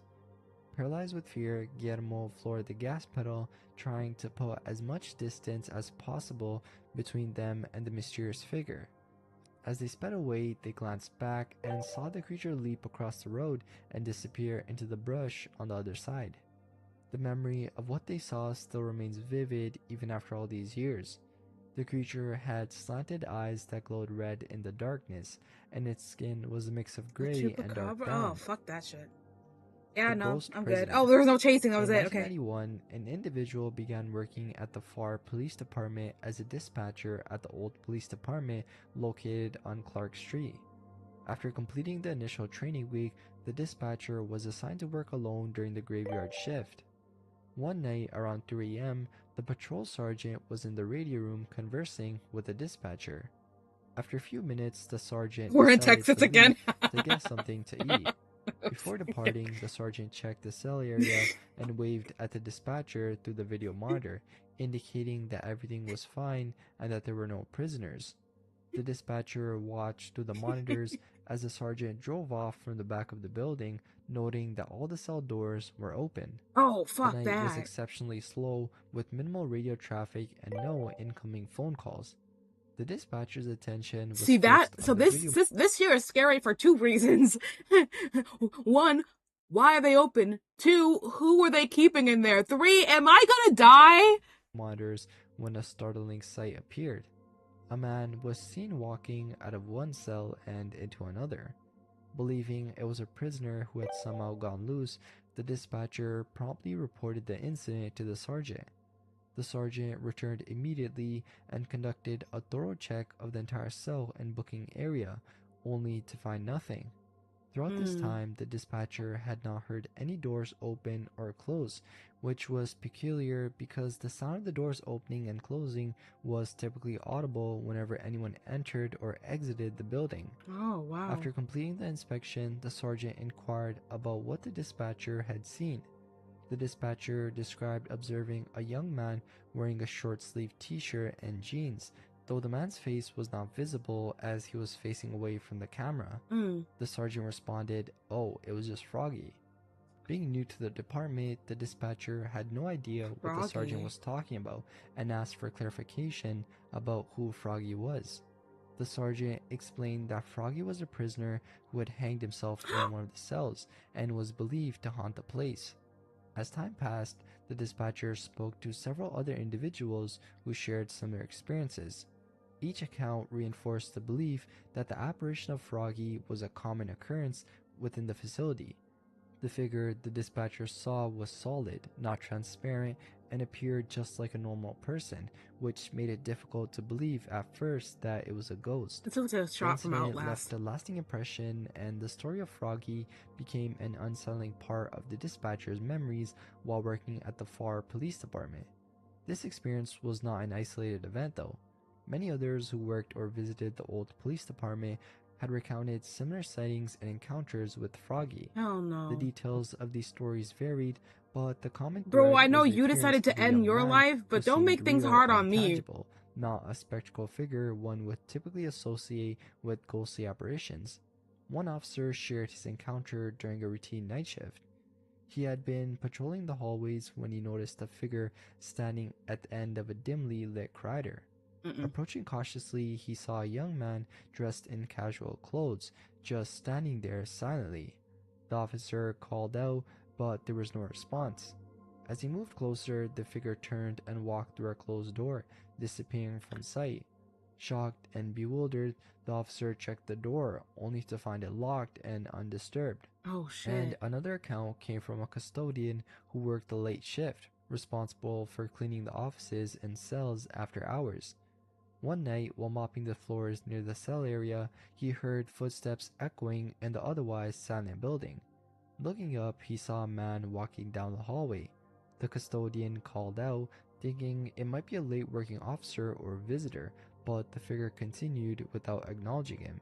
Moments later, the man turned a corner and vanished. When the custodian reached the spot where the man had turned, there was no one there, and the hallway was empty. And the legend of Froggy kept growing, becoming a part of the department's lore. New employees were often briefed about the ghostly encounters, Hey, no some taking way. the stories with a grain of salt, while Dude, Froggy was in the freaking employee handbook when officers went to go, actually start working there, bro. Okay, be you as an officer. It's your first day. You went into the prison with your little resume, and your little application, and you're looking all nice, and you're like, man, I can't wait for this interview. I hope I get the job. You get the job. You get the job. It's great. and then they don't inform you about this ghosty until until you already got your uniform, right? And you're already, it's your first day, and they're walking you through the freaking building and showing you, this is where the break room is, and this is where these people stay, and this is where this, and then they inform you while you're already, you're already like deep into this job now. You're like, oh, and then also, since you're working the night duty, you might see Froggy. Couldn't pay me enough. You couldn't pay me enough. You could not pay me enough that this guy is probably in the employee handbook. He has a section on his own, and he's like, yeah, so this is Froggy. He, if you see a random kid, wearing casual clothes, and he just randomly disappears and shit, or opens doors, don't worry about it. He's harmless. He's a harmless little fella. Don't even worry. What? There's no way. There's no way, no how, bro. I'd walk out. No wonder you guys are always hiring. It's because the night shift duty people are leaving once they see Froggy. Hell no. That would be that would literally be my reaction to all that. Nina, be me living in the area. I'm crying. I can't help you. Others But remain if the next video is skeptical from until they have Texas, their own you might want to experiences. consider leaving. You might Lizard want to man consider escape moving. or swamp. In the summer of 1988, a creature began to haunt the woods and small towns of Lake County, South Carolina, Oh, you're good. See? particularly around the escape or swamp area. The locals quickly dubbed it the Lizard Man due to its alleged green, Lizard scaly Man. body, which evoked images of the creature from the Black Lagoon. Lizard Basically, public awareness of this creature began on July 14th, 1988, when the Wade family contacted the Lee County Sheriff's Office with a strange July and disturbing 14th. claim. It's July 16th. They reported that something wild and animalistic had attacked their 1985 Ford. The vehicle appeared to have been clawed and possibly bitten by something large, powerful, and savage, particularly on the hood. Deputies responded despite the odd nature of the call. The ways were Lizard Man accurate in biting? the report, being that the vehicle was severely damaged. the Also, there were vehicle! footprints in the muddy Not a person, a area around vehicle. the car. Sheriff My Liston bad. Truesdale was then called in due to the unusual nature of the prints. Some suggested that the prints could belong to a fox or a bear, though others noted human-like qualities. News then quickly spread in the close-knit community, and locals soon gathered to see what happened. While examining the scene, they learned that people in the Browntown community had been seeing a strange creature about 7 feet tall with red eyes. Descriptions varied, with some describing the creature as green and others as brown. They suspected it might be responsible for the damage to the Waze's vehicle. This publicity prompted Chris Davis, who was 17 at the time, to come forward. His father, Tommy, had seen the media coverage and contacted Sheriff Truesdale, bringing his son to share his story. In 1988, Chris was working at a local McDonald's. On the night of June 29th, about 2 weeks before the Way incident, Chris was on a late shift and didn't finish work until after 2 a.m. Damn. His journey home required him to take a road through the swamp, a heavily forested part. Minutes into his drive, though, he had a blowout. Oh, Chris shit. pulled up at a crossroads, Dude, and by the light of the moon, I'd be changed so the pissed tire. at the world. As he was finishing and putting his tools Not only did you not only do you work at McDonald's, one, you didn't get out of work until 2 a.m. and your tire decided to blow up. Yeah, no, I'd be cussing at the world right now. back into the trunk, he saw something emerge from the trees. It was large, human-like, with glowing red eyes and 3 fingers on each hand. Chris then panicked, jumped into his vehicle, and sped off. What he described next was truly terrifying, though. Chris looked back and saw something running across the field towards him. Oh, shit. It was about 25 yards away, and he saw red eyes glowing. He then ran into the car, and as he locked it, Yeah. the creature grabbed the door handle. Oh, shit. He could see it from the neck down, the 3 big fingers, long black nails, and green rough skin. It was strong and angry. Looking in his mirror, he saw a blur of green running. He could see its toes, and then suddenly it jumped on the roof of his car. Oh shit. Chris thought he heard a grunt and saw its fingers through the front windshield, where they curled around the roof. He then sped up and swerved to shake the creature off. The reports didn't stop there though. Sheriff Truesdale received more accounts, leading to a near X-Files style dossier being compiled. One notable account came from Johnny Blythers on July 31st, 1990. He described an event from the previous night driving home with his mother Bertha May Blyther and two sisters. They were passing through the Scape or swamp area when Johnny mentioned the lizard man, expressing disbelief. Shortly after, a creature jumped out of the bushes onto the road. His mother swerved to avoid it, and it seemed like the creature was going to jump on the car. Johnny's mother also provided her account, describing a big brown figure that jumped at the car window, causing her to swerve to protect her daughter. Damn. Demacia Blythers, Bertha's daughter, also gave her statement. She described the creature as tall, brown, with a big chest and large eyes. She noted that her mother was so scared she held her heart all the way home. Oh wow. These encounters continued to perplex the community. Lyle Blackburn, a Bigfoot investigator, uncovered additional reports of the beast dating from 1986 to well into the 2000s. Blackburn proposed that the descriptions of the beast being brown didn't align with the reptilian nature. After conducting a personal on-site investigation, he suggested that if a Bigfoot-type creature dwelled in watery bottomlands, it might become covered in algae-rich mud or moss, explaining its green, wet-like appearance. This theory, though, didn't account for the three fingers, but suggested that greenish can be mud that has brown, dried but and cracked I mean, yeah, this could is a give swamp scary area, so of appearance. course So it could be that's the video. green, it could Thank be you all for brown. watching. If you have any suggestions, leave in the comments. Jesus Christ! And wow. So those were some. That was a whole hour of unknown, inhuman encounters. Kind of crazy shit. Definitely some crazy stuff there. There were definitely some where I was like, oh heck no. No way, no how. I would never find myself in this situation. If I did, I'm screwed. I'm royally screwed. Yeah, so there's that. Our last video, which actually we are doing really, really great on time, so we might have time for another one, but we will see. It's terrifying encounters that left skeptics shaken. I'm scared. Me too. Why were there so many near me?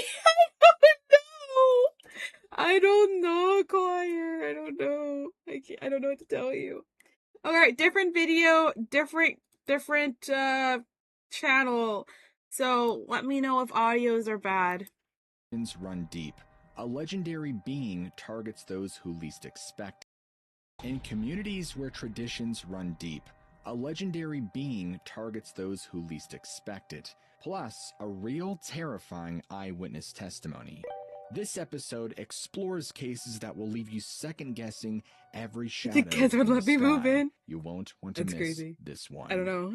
In 2012, a 14-year-old boy named Mateo was hanging out with two of his friends at their house in Conroe, Texas. Oh shit, we're in Texas again. I'm so sorry. About a mile or two away from the San Jacinto River, which is this large waterway that cuts through the eastern part of Texas. Mateo and his friends were all into hunting, so when it came time to eat, it wasn't all that strange that they decided to head out into the woods in hope of bagging some dinner. Mateo had a rifle that his dad had given him for his birthday, and his two friends also had their own.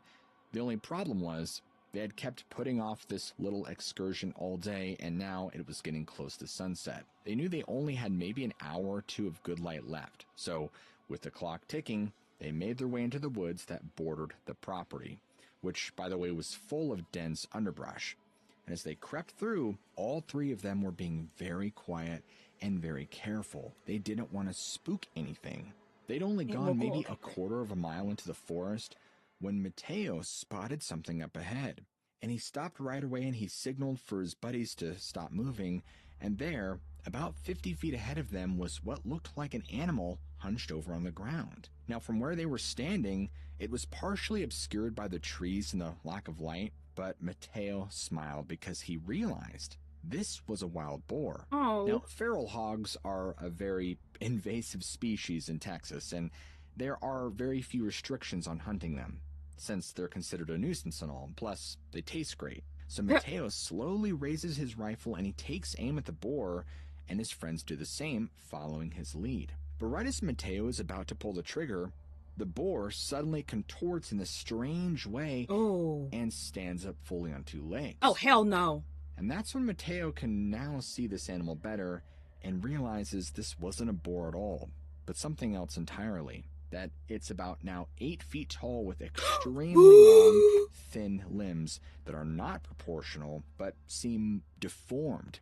Its entire body is asymmetrical with these strange protrusions coming off of it in different places. But because of the poor lighting, this was all Mateo could make out. There was one thing Mateo could see perfectly, its eyes.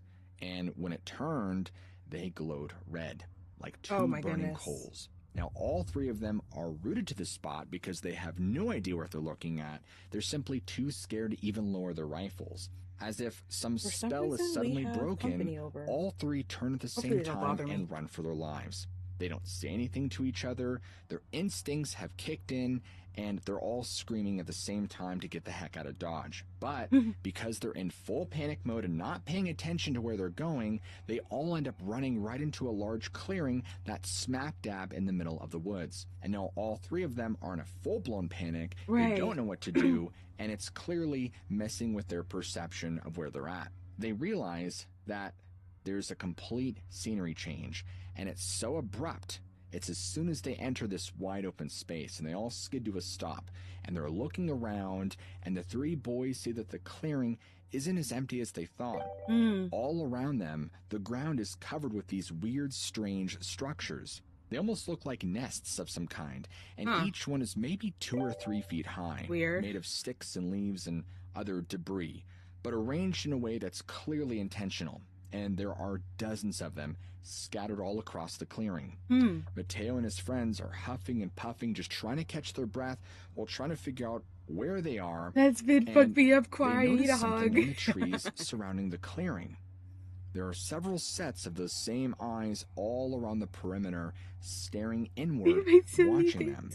And every if we have instinct time, in we'll them watch, tells them they need to get watch out a of funny here video ASAP, afterwards. and not a moment later. They turn to leave, but as they do, this bizarre wall of sound just comes rushing into the clearing from nowhere. And turns out that whatever was in these trees let out this piercing shrill, a deafening kind of shriek. More like a chorus of shrieks because there were so many. But it sounded horrible, and all of them covered their ears, and they could feel this stinging cold go up their body as fear gripped them tighter. Whatever they were dealing with was pure evil. They knew that much. Now, despite whatever was happening, whatever was causing the source of these sounds was still staying put in the trees and not coming to attack. And of course, all of this is happening in a matter of moments. And in a brief moment of clarity, Mateo realizes they need to take advantage of this moment and flee for their lives or they're done for. Mateo looks over at his buddies and he signals to them, even though they too are grimacing in pain and fear from the shrieking. They turn to run as fast as they can, desperately trying to find their way out of the woods. And unfortunately, they now have to compete with the darkness because the sun has now fully set and visibility is very limited. About 10 minutes goes by, but it feels like hours as they continue wading through the woods. All the while, they could still hear those noises. And at times, it sounded like it was all around them, coming from everywhere at once. Scary. Other times, it would be like it was right above them, and they felt like they were the ones being hunted. After another 10 minutes of exhaustion and running, they're starting to lose hope because you have to remember, being as dark as it was, they have very little visibility, and they're already very disoriented and terrified. So Mateo starts to recognize some familiar landmarks, and he actually sees this kind of glimmer up ahead, and the only emotion that goes through his body is hope. And he rushes toward it and realizes this glimmer is actually the street light of their neighborhood. And they've just about reached the edge, and they're almost there, and all 3 boys tumble out of the tree line onto the road. And they take a second to catch their breath just beyond the edge of the light. The house isn't far away. And they're Okay, trying great. to reorient themselves now that they have a little bit of light. But everything around them is still very unnaturally quiet. And in that moment, all three of them turn to see a strange noise coming from the woodline and can see that one of those creatures is emerging. All three boys are in shock at what they are seeing. This is what had been hunting them. It was the Prime. It's such a size of a funny name. large man, That's and it so seemed to have some golden. sort Hello, of how are you? Welcome in. Yes, if you exoskeleton were and in a skeleton underneath. Void or Ada's stream, they did raid in about 30 minutes ago. But hello, how are you? Welcome in. Its skin, which is solid black with gray. But the weirdest thing, even though it's literally standing underneath a street light, they can't see its face. All they can see is its head, and it's large, and it has a gaping mouth and these red glowing eyes. And it kind of just stands there and begins bobbing up and down while staring at them, almost as if it were waiting for them to make a move. I was gonna say, so yeah, he it's begins waiting. attack. Now suddenly, it lets out this horrible screaming shriek, drops down to all fours, turns around, and kind of just scuttles off and vanishes back into the forest, almost like it was part human, part insect. Still completely full of adrenaline, all three of them sprinted all the way back to the house, glad you're doing well. locked every door and window. The adults, who for some reason were completely unfazed by how shaken the boys were, casually asked how their hunting trip went. Bitch. Now, at this point, they were so traumatized by what had taken place, they couldn't bring themselves to talk about what had happened. They knew that it would be no good. No one would believe it. Sure. And so all three spent the remainder of the night huddled together in one room, jumping at every sound outside. Fast forward 5 years, and Mateo is now 19 and engaged to a woman who lived in that same area. One evening, he was talking to some of the people who had lived in that neighborhood when one of them mentions urban legends. They start talking to Mateo about this place nearby called the Devil's Playground, or sometimes the Witching Ground. Now, this is a place that was supposedly located about 2 or 3 miles upstream from where Mateo and his friends had their encounter, and it was directly behind his fiance's neighborhood. This area was believed to be a meeting place for witches. In fact, the native inhabitants of the area had supposedly referred to the San Jacinto as an enchanted river. The entire region, it seemed, had a history of supernatural sightings and strange occurrences, with other witnesses reportedly seeing red eyes in the woods like Mateo and his friends. And it would turn out there was a legend in this part of the world that could explain what exactly Mateo and his friends saw. It's a story told throughout Hispanic communities in Mexico and the American Southwest. The legend of the La Lechuza. The Lechuza is described as a massive owl, sometimes with a 15-foot wingspan, covered in black or white feathers, but what makes it so terrifying is it doesn't have the face of a bird. It has the face of an old woman. And that's because La Lechuza is believed to be a witch or a bruja who has shape-shifted into a monstrous bird. There are different stories about who she targets. Some say she only hunts men, especially if they've been drinking. Others claim she goes after unbaptized children. They say she lurks in the shadows of trees, and she'll try to lure you out into the open by mimicking the sound of a baby crying or with a simple whistle. And if you're foolish enough to investigate, that's when she swoops in and snatches you. But even if she doesn't attack you directly, just seeing her can bring you harm. Her presence is considered a death omen, so if you hear her crying in the night, or if you dream of her, it can mean that you or someone you love is about to die. Oh my god! When terror is breathing down your neck. Whoa! That got really scary, and I'm pretty sure we're about to get into a sponsor. And I paused that at the perfect time, so let's skip that. Flavor. Now, back to the woods. Yeah. As we get deeper into this episode, you'll start to notice reoccurring patterns between all these sightings and encounters. Just like Abe's account, which you'll hear a little later, this woman's uncle's account is pretty chilling. My uncle grew up on a farm in a very small town located in Colombia. I'll put the name right here. He lived in the outskirts of the town, but says that literally in the middle of it, there was a town that was known for lechuzas. They called it the town of witches. A lot of times he would have to travel to this town to get supplies or to sell off whatever he had made in the farm. On this day, just like he had done 100 times before, he traveled to the town to get some supplies. On his way back, he realized that it was already getting pretty dark. Now, around Okay. this time, the only way to get around was by horse because there was no roads that led to his house. As he's riding along, he starts to hear whistling. If you know anything about Whistling? lechuzas, that is going to be the way that they're going to try to get your attention. He already knew what he was dealing with because, again, he had been to this town 100 times. So he at This planet first tries trip's to crazy. ignore it. He knows all the prayers that you can pray in order to get these things to like drop. So he started to pray those in his head while holding on to a silver jagger that he always carried in his pocket. Because, again, if you know anything about lechuzas, pure silver is literally what's gonna get them like to back off. Like that's like their kryptonite or whatever. At one point he hears the whistling coming from like a bunch of different directions that he decides to stop and get off his horse. As he gets off his horse, he looks over and sees this giant bird just like appear out of nowhere. Oh my goodness. And stand in front of him. He then starts to recite those prayers out loud, grabs that silver jagger and like slams it down on the ground. The minute he does this, the lechuza falls to her knees. He then walks over and starts taking the feathers of the top of her head. The minute he starts to do this, she starts to scream, telling him to leave her alone, that she won't mess with him anymore. So just let her go, let her go, let her go. He tells her, no, I'm not going to let you go because the whole way home, you have been following me. Honestly, Tomorrow, yes, I'll know sir. exactly who you are. Fight back. So he literally I would took not be all the doing that, but feathers fight off her head back. and then let her go. The next day when he went back to the town, the town of witches, he went searching around. It was a small town. It wasn't a big town. He came across a woman that was wearing like a wrap around her head. He took it off and she was completely bald. He was like, now I know exactly who it was. It was you. She's not the only one. Wait, what? Another user by the name of Into the Further shared her own strange experience. We used to go visit my family in Mexico about 3 to 4 times a month, so I was very familiar and very comfortable going over there all the time. This specific time, again, I was about 8 or 9 years old, and we had gone to go visit my abuelita. It was about 6 a.m.-ish, I'm guessing. The bed that I was sleeping in was right by the window and it looked kind of gray outside. So Okay. I remember like dreading having to get up because I was so tired from playing with my cousins the night before. I just did not want to wake up. I go to the restroom, go pee, come back, lay down in bed, and get comfortable all over again. So I was awake. The bed is like this against this wall and there's a window here.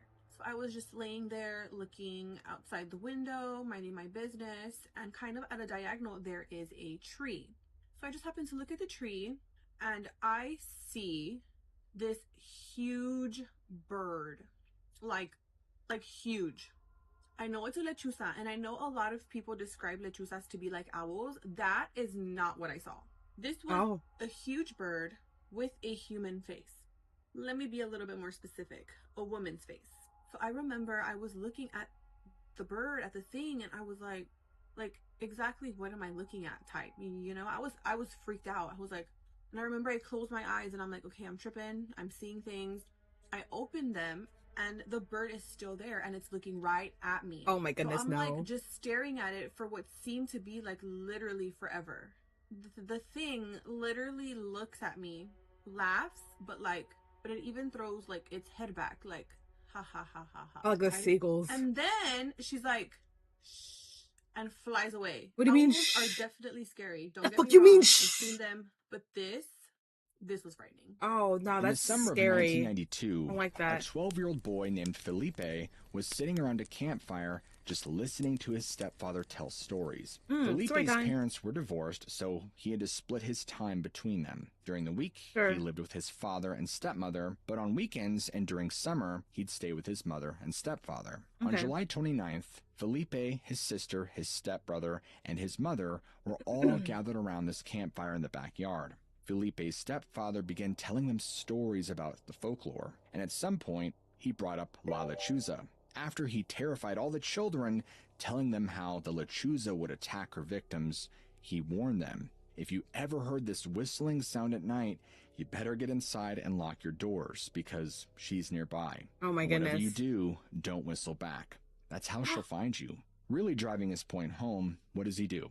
He teaches Felipe and his siblings how to mimic the whistling sound by cupping their hands together and blowing through them. Why would as you if teach to them? emphasize that he was telling the truth. The wind picked up dramatically as he taught them, almost like La Lechuza was showing them how she could control storms too. Remember that. About a month later, on August 26th, Felipe and his sister returned to their father's home in Texas, which as it turns out, was a new house in a different neighborhood Oh, that God. they had just moved Oh, into. God. Felipe, of course, was really bummed about this because now he had to make all new friends. Felipe ended up meeting two boys, Everyone Chris and Danny, campfire who and lived sing in the our neighborhood. campfire His song. house was right in the middle of the block, Chris was next door, and Danny was at the very end of the street. And this is important, and I'll tell you why in a moment. During this time, these three became best buds. One of their favorite things to do was to ride bikes together. Okay. Felipe had this yellow Rooster BMX bike that he loved, and he would ride it constantly. And eventually, they started racing each other down the block. They would start at Chris's house and race all the way down to Danny's house. Felipe was usually the fastest of all three of them. Around September 18th, the three boys were riding around their neighborhood when they all stopped in front of Felipe's house. They were taking a break, and for some reason, the subject of La Lechuza came up. Okay. Felipe, at this point, had learned a lot about it from his stepfather, and so he told his friends all about her, and, he wanted to creep him out. And he even demonstrated that whistling sound by cupping his hands together and blowing through them. Right between Felipe's house and Chris's, there was this big mesquite tree. And as Felipe was making that sound with his hands, the boys began to hear what sounded like a lot of birds up inside this tree. Oh, man. Like they were perched up in the branches, all making the same noise at the same time. They all kind of looked up into the tree out of response, but they didn't have time to look too closely. That was because the weather suddenly changed. It had been a normal, calm day just a second before, but at that instant, the wind picked up. In fact, it was so strong that it almost knocked all three of them over. It actually forced them to kind of step back and grab their bikes and keep them from falling. Damn. And only moments later, Felipe looked back up at this tree, and now he could see what had caused all the commotion. He could make out what appeared to be this large black bird, maybe the size of a vulture, up in the Damn. tree. And as they're looking at it, this bird begins to spread its wings, and that's when they heard another sound. It was this whistling sound. The exact same sound that Felipe had just made was now coming back down to them out of that tree. Felipe and Danny were frozen, just staring up at this bird. Oh, but hell Chris no. was not. Yeah, They I gotta glanced go. over to where Chris had been standing, and my man was gone. He had Yeah. taken off down the block. You got And so now it's no, because you're on your own. No, because you're genuinely on your own. If y'all can't move it, you see something that don't seem right, and y'all can't move it, you're on your own. I'll maybe call for you. I'm like, guys, we gotta go. But after that, I'm leaving your asses. Bye. just Felipe and Danny, and they Sorry. both Sorry, not realized sorry. that this is I good. gotta It's love time you to and go. leave you. And so Felipe glances at his house, thinking maybe he could run inside, but the problem was his parents were both at work. And since they assumed that he would just crash at one of his friends' houses, Doesn't have the the key? doors to the house were locked. Okay. He couldn't get in. So the next logical place to go would be Chris's. Yeah, but so you his better mom book was it, bro. extremely strict, and she didn't even really like Felipe and Danny at all. And besides, Damn. they would have to go right underneath the tree to get there. They didn't have any good options left. So both boys hop on their bikes and they just start pedaling as fast as they can, trying to get away from that thing. Yeah, I'd go to But as they're somewhere, doing some this, store. They're fighting against this wind that was now just becoming crazy. I mean, Oh, no. it's like 3 times stronger than it was before, and it's pushing against them so hard they can barely pedal, and it's pushing them in the direction of this bird, right? And it's like the wind is intentionally trying Oh, to keep man, them from that's progressing. creepy. Felipe and Danny are riding with everything they have. They're trying to get to Danny's house. Mm-hmm. And after they've made it maybe about halfway, Felipe decides to look behind him to see if the bird is still up in the tree. It's not there anymore. Oh, and so God. in the midst of, doing a double take, thinking, Is where'd it in the front of bird him go? now? He senses something. It's following them, and it's flying behind them, and it's catching up Oh. quickly. Now, in the midst of all this chaos, Felipe can see that this thing is much bigger than it seemed, and what he thought to be the size of a vulture now has a wingspan that almost stretches across the entire width of the street. He can't Sheesh. see the bird's Oh, face, God. because all he can make out is this color that's I can't blacker even than black, imagine that. and it's so black, in fact, that it almost looks like a complete void. And so total Wow. dread wells up inside of him, and he's never felt more in danger than he ever has in this very moment. And he's riding his bike for his life. And they're still fighting the wind as hard as they can because it's only intensified. And their muscles are burning because they're pedaling as hard as they Right. can, but they're struggling to make progress. It I'd feels have like left they're that going bike, through but I water, don't know if it'd and even they're help. fighting for every inch. Eventually, They make it to Danny's house. The second they get to his front yard, they literally jump off their bikes and run inside. Bam! They slam the door, they lock it behind him, and they frantically run over to the window to see that the wind has stopped completely. What? And in fact, there's no sign of whatever it was that was chasing them either. As you'd imagine, these two boys made a bunch of commotion running in the house, screaming and running over to the window. And so Danny's mom, who's in the kitchen, comes over and she's like, what's going on? What's wrong? What happened? Yeah. But Danny doesn't want to tell his mom what they've just seen. He just says that they were racing and that they're out of breath. He and Felipe just head to the bedroom to try and debrief. Now, before they could even start to discuss what had just happened, they hear something. It's this whistling sound. Now, Danny immediately rushes over to his window and he just closes the blinds. Felipe was simply too terrified to ever go back outside that day. He just stayed at Danny's house that night. Oh my God. And even throughout the evening, he and Danny kept hearing low whistles outside the window. And from time to time, they could hear something scratching against the window, like something was trying to get inside. Oh, God. Both of them eventually passed out from sheer exhaustion. Even the following morning, they were still afraid to go outside. And it took quite a bit of pep talk and just hyping each other up until they finally summoned the courage. On the front lawn, folks, they saw that their bikes were right where they had left them. Whatever had chased the two boys the day before was only interested in terrifying them and feeding off their fear. Going back to this sponsor that I talked about earlier. We're not sponsored, but holy cow. That is crazy. Dude, yeah. And then the fact that the wind stopped right when they got inside. Like, there's no way that you're telling your mom about that. Like, because she's not going to believe you. I mean, I'd be terrified to even say anything, like, in that moment. But the next day, I'd be like, hey, did you see the weather? When me and Danny came in, did you see what the weather was like? Or actually, we're at Danny's house. So, did you see the weather when me and Felipe came in? Wasn't that crazy? If she didn't see anything, then I would drop it. I would genuinely drop it, and I would just be really, really scared. More than I was before. Which faced the street. And like lots of other homes in this neighborhood at this time, their window had metal security bars installed on the outside. Growing up, she and her sister were told stories from her grandmother about things that lurked in the darkness just outside of town. They were warned about a being called La Lechuza. Her grandmother warned that, unlike other brujas or witches, they had a particular interest in harming children. They loved visiting homes at night, hovering outside windows, calling to little children inside. And if they followed the calls or slept with their window open, they could reach in and kidnap you. Now, as a child, Miranda had been terrified of these stories. She would often check that her window was shut tight before going to bed, but like most children, as she got older, she really started to doubt her grandmother's tales. And soon they were nothing more than just superstitious stories meant to scare kids into behaving. Now, one night, around 10:30, Miranda was wide awake. Hi, Nova. How are you? Welcome in. Thank you for the raid. Much appreciated. What were you playing? What were you streaming? My notifications aren't working. I have it installed on the screen because I don't really use it that much when I stream. More when I record things. But yeah, thank you for the raid. Hello, guys. Ugh. I guess I'll introduce myself. For those who don't know me, my name is Nia Tozaichi. I'm a half-demon, half-angel VTuber. Oh. Oh no. Shit.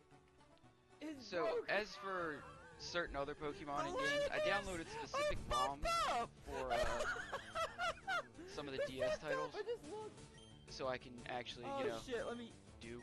There we go. So I will be able to use Pokemon there, like now I got the true googly eyes. Oh my god. Now, in terms of availability for this, Probably started stream like 20 minutes ago, but I was messing with it. Hey everyone! Also, I was making food. Holy shit! Is there 3 clips going on right now? Collectively turn around at the sound of Yuna's voice. I want to respond to her. Is there 3 clips going on right now? Me too, buddy. Never. Oh, this one's not showing up though. I don't know where it is. I'm just hearing Nova in my ears. I'm just hearing Nova in my ears. The silence, everyone else is as entranced as I am. Okay. Damn! The wizard left us to get milk. Are you our new parent? I guess I am. I'm looking very childlike right now, but I guess I am. I was also getting sick. That's crazy.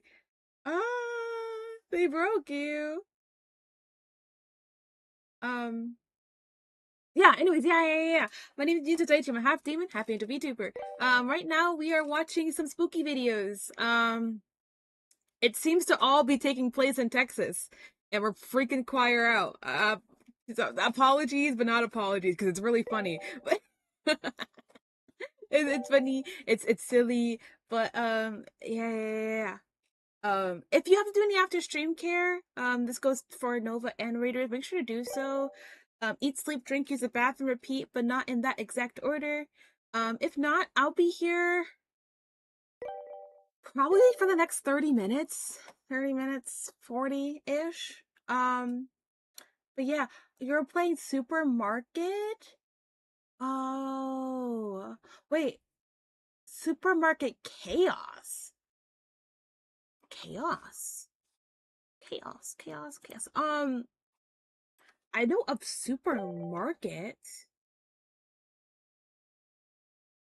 but I don't know about Supermarket Chaos. Supermarket Together, that's what I know of. I just searched it up on Steam. Supermarket Chaos. Oh, it seems like the same type of vibe though. Oh, whoa. No, this place is messed up. All the items are just on the floor like that? Whoa. It's only $5. It's a relatively good price for you know, a game like this. They just recently come out?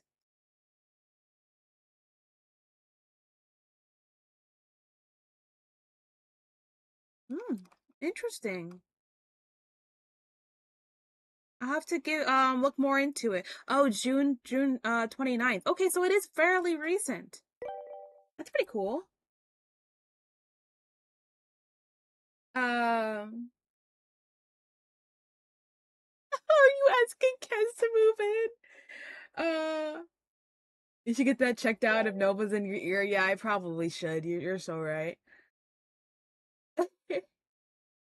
Yeah, like the librarian one. I actually, after you talked about it, I think the last time you rated me, I did actually get the game. I haven't installed it yet, but I definitely want to start playing it for sure. Thinks I could take care of the cooking while I'm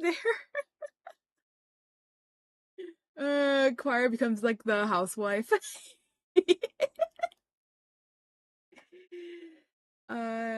Emmy found it and got me addicted. Hell yeah. Would have offered the couch, but I literally do not have a couch. It'd be like that. It'd be like that. Okay, let's buckle in. I'm gonna get back into this. How much she tossed and turned, she just couldn't get her brain to shut off.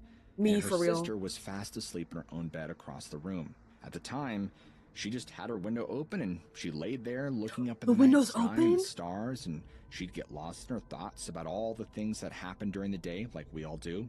No, that's literally me. No, but real talk though, like literally me. Like if I had a long day, not even if I had a long day, it's just I think it's just the ADHD brain.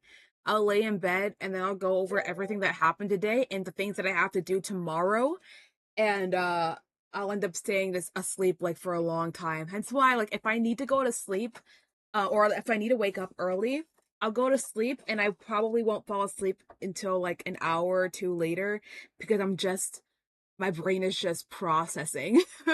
Finally, tried to fall asleep around 3 in the morning.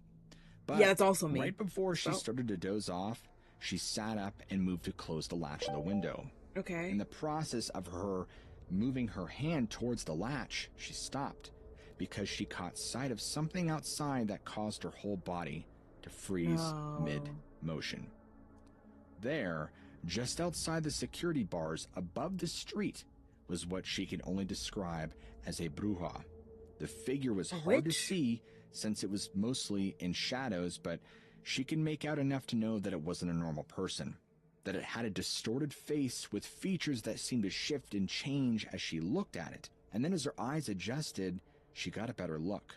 It wasn't much, but she could clearly see a pair of eyes glinting in the moonlight, and they were staring right back at her. That's when her survival instincts I don't know, I'd kicked in. wave and then I closed the window. She slammed the window shut, but in her rush, failed to secure the latch. She didn't even think about that at the time. She was too busy pulling the covers up over her head. Oh, and man. if the stories her grandmother told her were true, there was only one thing that would save her: prayer. She prayed and prayed and prayed until finally she fell into a deep sleep. Now, at some point, a cool blast of fresh air hit her in the face. Oh, the window's open now. Right away, she could tell that something was wrong. Oh, no. And when she opened her eyes, she understood why. She wasn't lying in her bed anymore. What? Somehow, impossibly, her head was dangling out over the street, sticking out the window she had closed earlier. Oh, shit, the rest of her body was still in bed. The only thing Wait. preventing her from falling out the window was the security bars that her parents had installed years ago. Wait, I'm sorry. Let's rewind that. She said her head was outside of the window sticking out, but her body was still in the bed. Are you kidding me? Her head was dangling out over the street, sticking out the window she had closed earlier. The rest of her body was still in bed. The only thing preventing her from falling out the window was the security bars that her parents had installed years ago. Something had grabbed her and tried to tug her through the window. Oh my God. Whatever it was had given up on kidnapping her when it realized her body was just too large to fit through the gaps between the bars. Oh my God. She screamed as loud as she could, and her sister, of course, startled awake, jumped out of bed and ran to help. She grabbed Miranda's legs and began pulling her back inside, all the while Miranda was hysterical. Oh my and with goodness. her sister's help, she eventually got unstuck and back into the safety of the room. Wow. But by now, both girls were hysterical and crying and sobbing. With all this commotion, their parents came running in, wanting to know what was going on, and there's Miranda just sobbing uncontrollably, while her sister is just trying to explain what happened to the best of her ability. That's Their scary. parents were confused and skeptical. I mean, how could Miranda have gotten herself halfway through a window with security bars? The only thing they could figure was that perhaps Miranda had been sleepwalking. And so after about 15 minutes, Miranda calmed down enough to speak and told them about what she had seen outside her window. And during this time, as she spoke, her grandmother, who had also been awakened by all the commotion, had entered the room and listened intently. And as she spoke, her grandmother's face turned pale.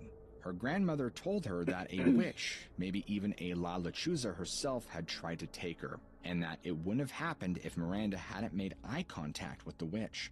Since this, she's refused to sleep in her bed beneath the window, and even though her parents were still skeptical, allowed her to switch beds with her sister. They also added locks to the window, but considering I just said that I was going to wave to the fucking woman that was outside the window, I would have got. I would have gotten got. Oh my God. This day, she still sometimes wakes up with these strange markings on her skin. Oh. Things like scratches, bruises, and sometimes even what appears to be a small puncture wound. These marks appear overnight with no explanation for how they got there, and even doctors can't explain it. That's maybe crazy. Miranda is causing them herself while she sleeps, or maybe she's having a reaction. Fast forward to now, and she is an adult, convinced that whatever she saw that night, whether it was a La Lechuza or something else, has never truly abandoned its efforts to kidnap her. She believes that it still visits her each night, leaving markings as a reminder that it hasn't forgotten her. And the only reason she's still here is because the bars that prevented her from being taken. I mean, sure. Yeah, she could have been making those marks on her own throughout her sleep, especially going into her adulthood. But still, that's scary. That's very scary. I got the chance to speak to Abe Sias, who was previously featured on These Woods Are Haunted, to tell about his experience with the La Lechuza. My brother is when it all started. Was my brother's 2 years older than me. He had gotten sick. They didn't know what was the matter with him. He had high fevers.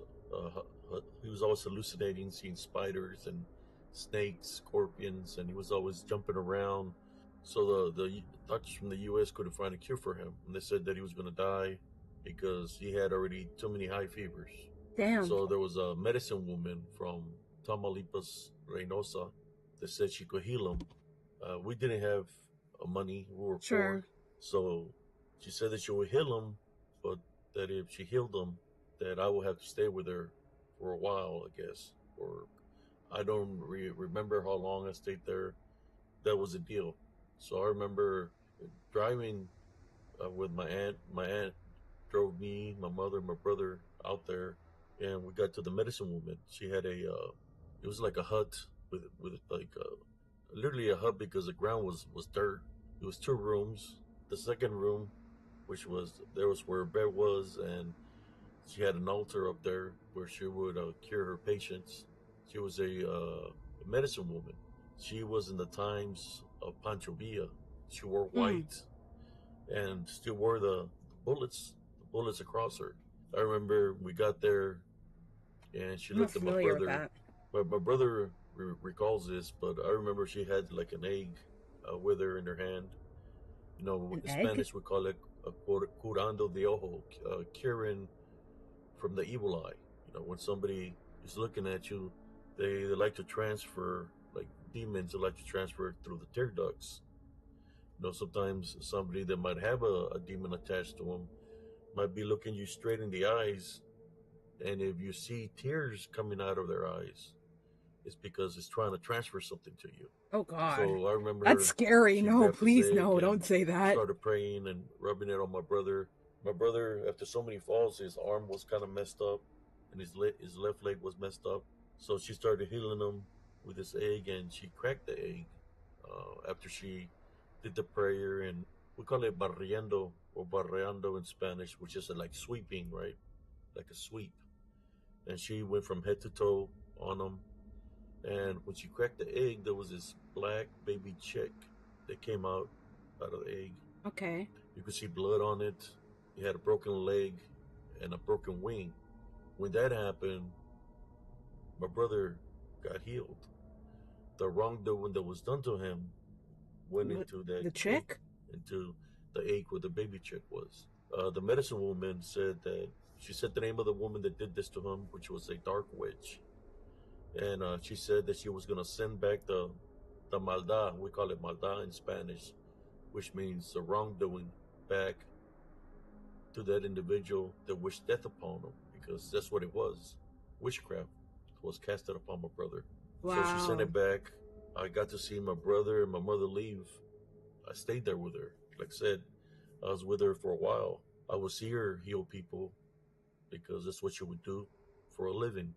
People would come visit her every day because they needed to be healed, which I seen her do a lot of miraculous work spiritually. She was a healer where I could see her hands going into people's body. What the But it hell? was literally her spirit going into where the people had a negative attachment or an ailment.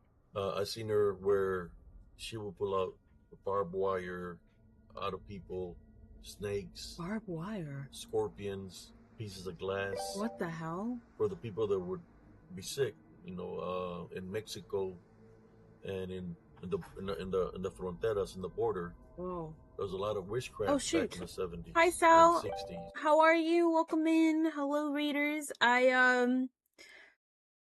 Sorry, I'm really oof, I'm sucked into this. I'm actually drawn. What were you playing? What were you streaming? I didn't even know you're streaming right now, actually. Yeah. English. For those who don't know me, my name is Nia Tadachi. I'm a half demon, half angel VTuber. Right now we are watching some spooky videos. Got it. Oh, it's this clip where everyone succumbs to the whole. What? What about you? What?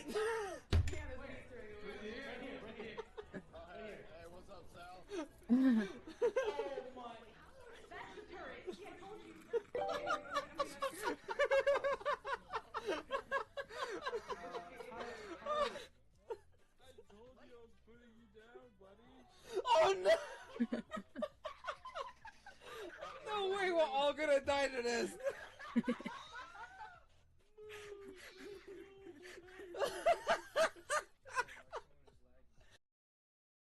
Yeah, it's funny. Oh, you're playing Minecraft? Nice, nice. Yeah, no, that's a golden clip. It's a golden clip. Yeah, if you have to do any after stream care, same goes for Raiders. Eat, sleep, drink, use the bathroom, repeat, but not in that exact order. Make sure you do so. If not, I'll probably be here for the next... I said 20-30 last time, but I still think it's about to be 20-30 minutes. I do want to watch a funny video after these because these are actually really, really spooky, really, really scary. So to bring the moral up, to bring a little bit happiness back, we'll watch some funny vids. Hopefully they're gonna actually be funny and not like cringy funny. We'll have to find something, but yeah. Anyways, we're gonna keep watching this. Activity. I've seen her heal a lot of people. I remember seeing a man. The first time I went as a DDN, disembodied demonic Nephilim, was with a medicine woman, where there was this man that was very ill, and he was saying he had pain all over his body. So I seen her going to touching his body on the sections that he felt pain. When she was casting out where he was feeling pain, I would see these dark shadow figures coming out of his body. What the fuck? I seen 4 of them come out of this individual. You could see their shadow form, their beastly form, standing by the wall. So she's looking at me, and she tells them to leave, but she can't see them, and I can see them because I'm a kid, I'm a child. You know, I'm not in amongst sin or nothing like at that time. I'm only 3 years old. So I see him He was leaving. 3? Oh my the hut. goodness. And she asked me, "Are they gone?" And The fact that he remembers this so like clearly this. when he was 3 is crazy. They left the man that was sick. He became better. There was one evening where I woke up. And he's remembering it of like so clear detail, dude. I don't know if this is just me, but I can't remember Skiddly squat when I was 3. Maybe it's because he has an emotional attachment to this, but it's kind of, it almost feels not real. Because she had a little bed for me, I woke up and I couldn't find her. There was only 2 rooms, right? Where I was sleeping at in the other room, which was not even a living room. It was just another room where people would come in and then go to the second room. And I seen her blocking the door, and I could hear somebody arguing with her.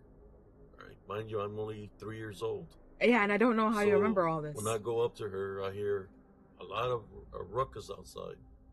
What I'm hearing is now, if you were to have said, sorry, if he would have said like maybe like 7. If he would have said 10, I'd believe you. I'd believe you. I'd be like, okay, no, yeah, I think you could remember something like that at that age. But 3, dude, you can barely walk. You know, I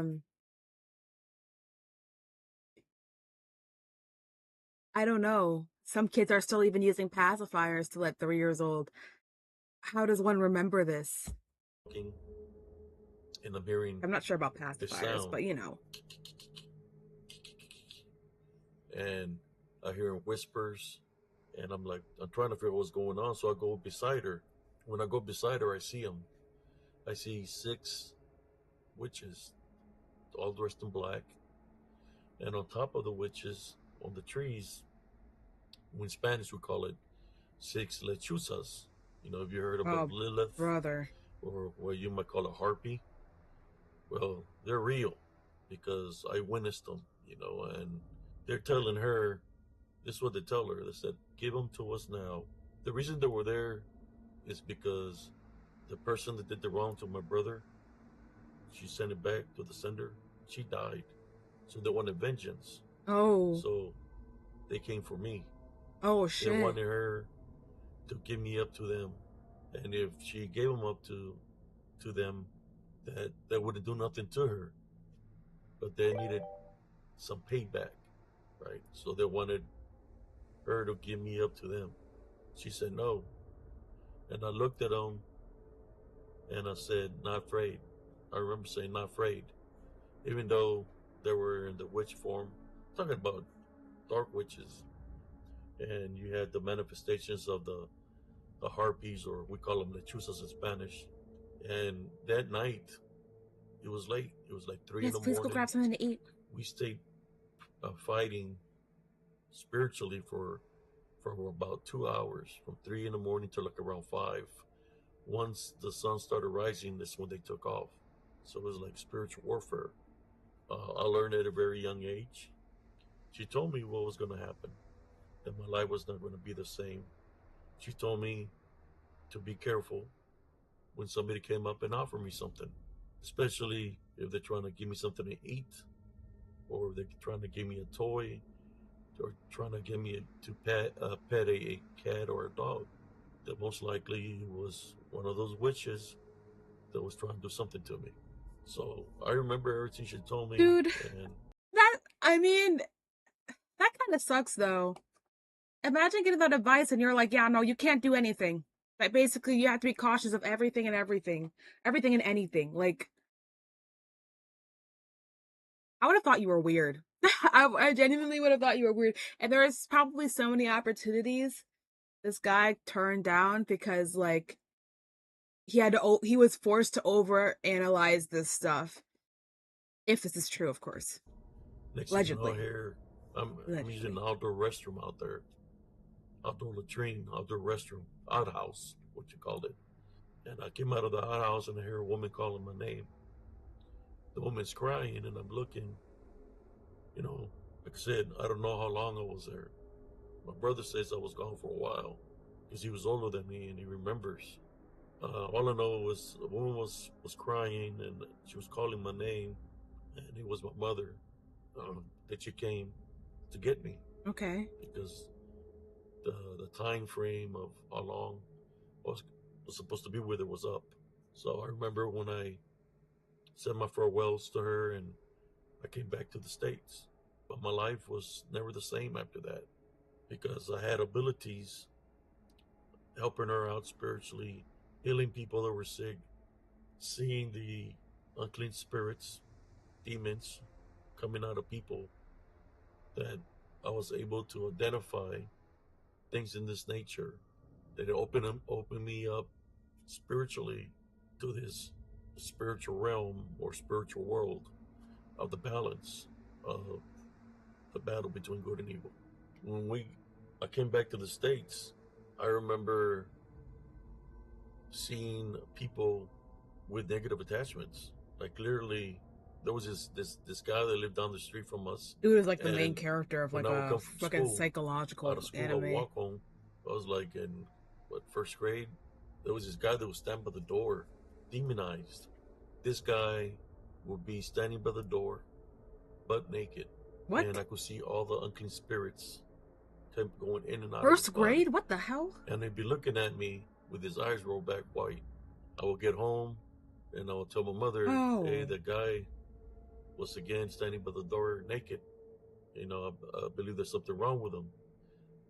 My mother would tell me, well, it's just that he's sick. He's malito. He's sick. That's why he does that. I said, no, Mom. I would tell her it's something else. I could see this black shadow figures going in and out of his body.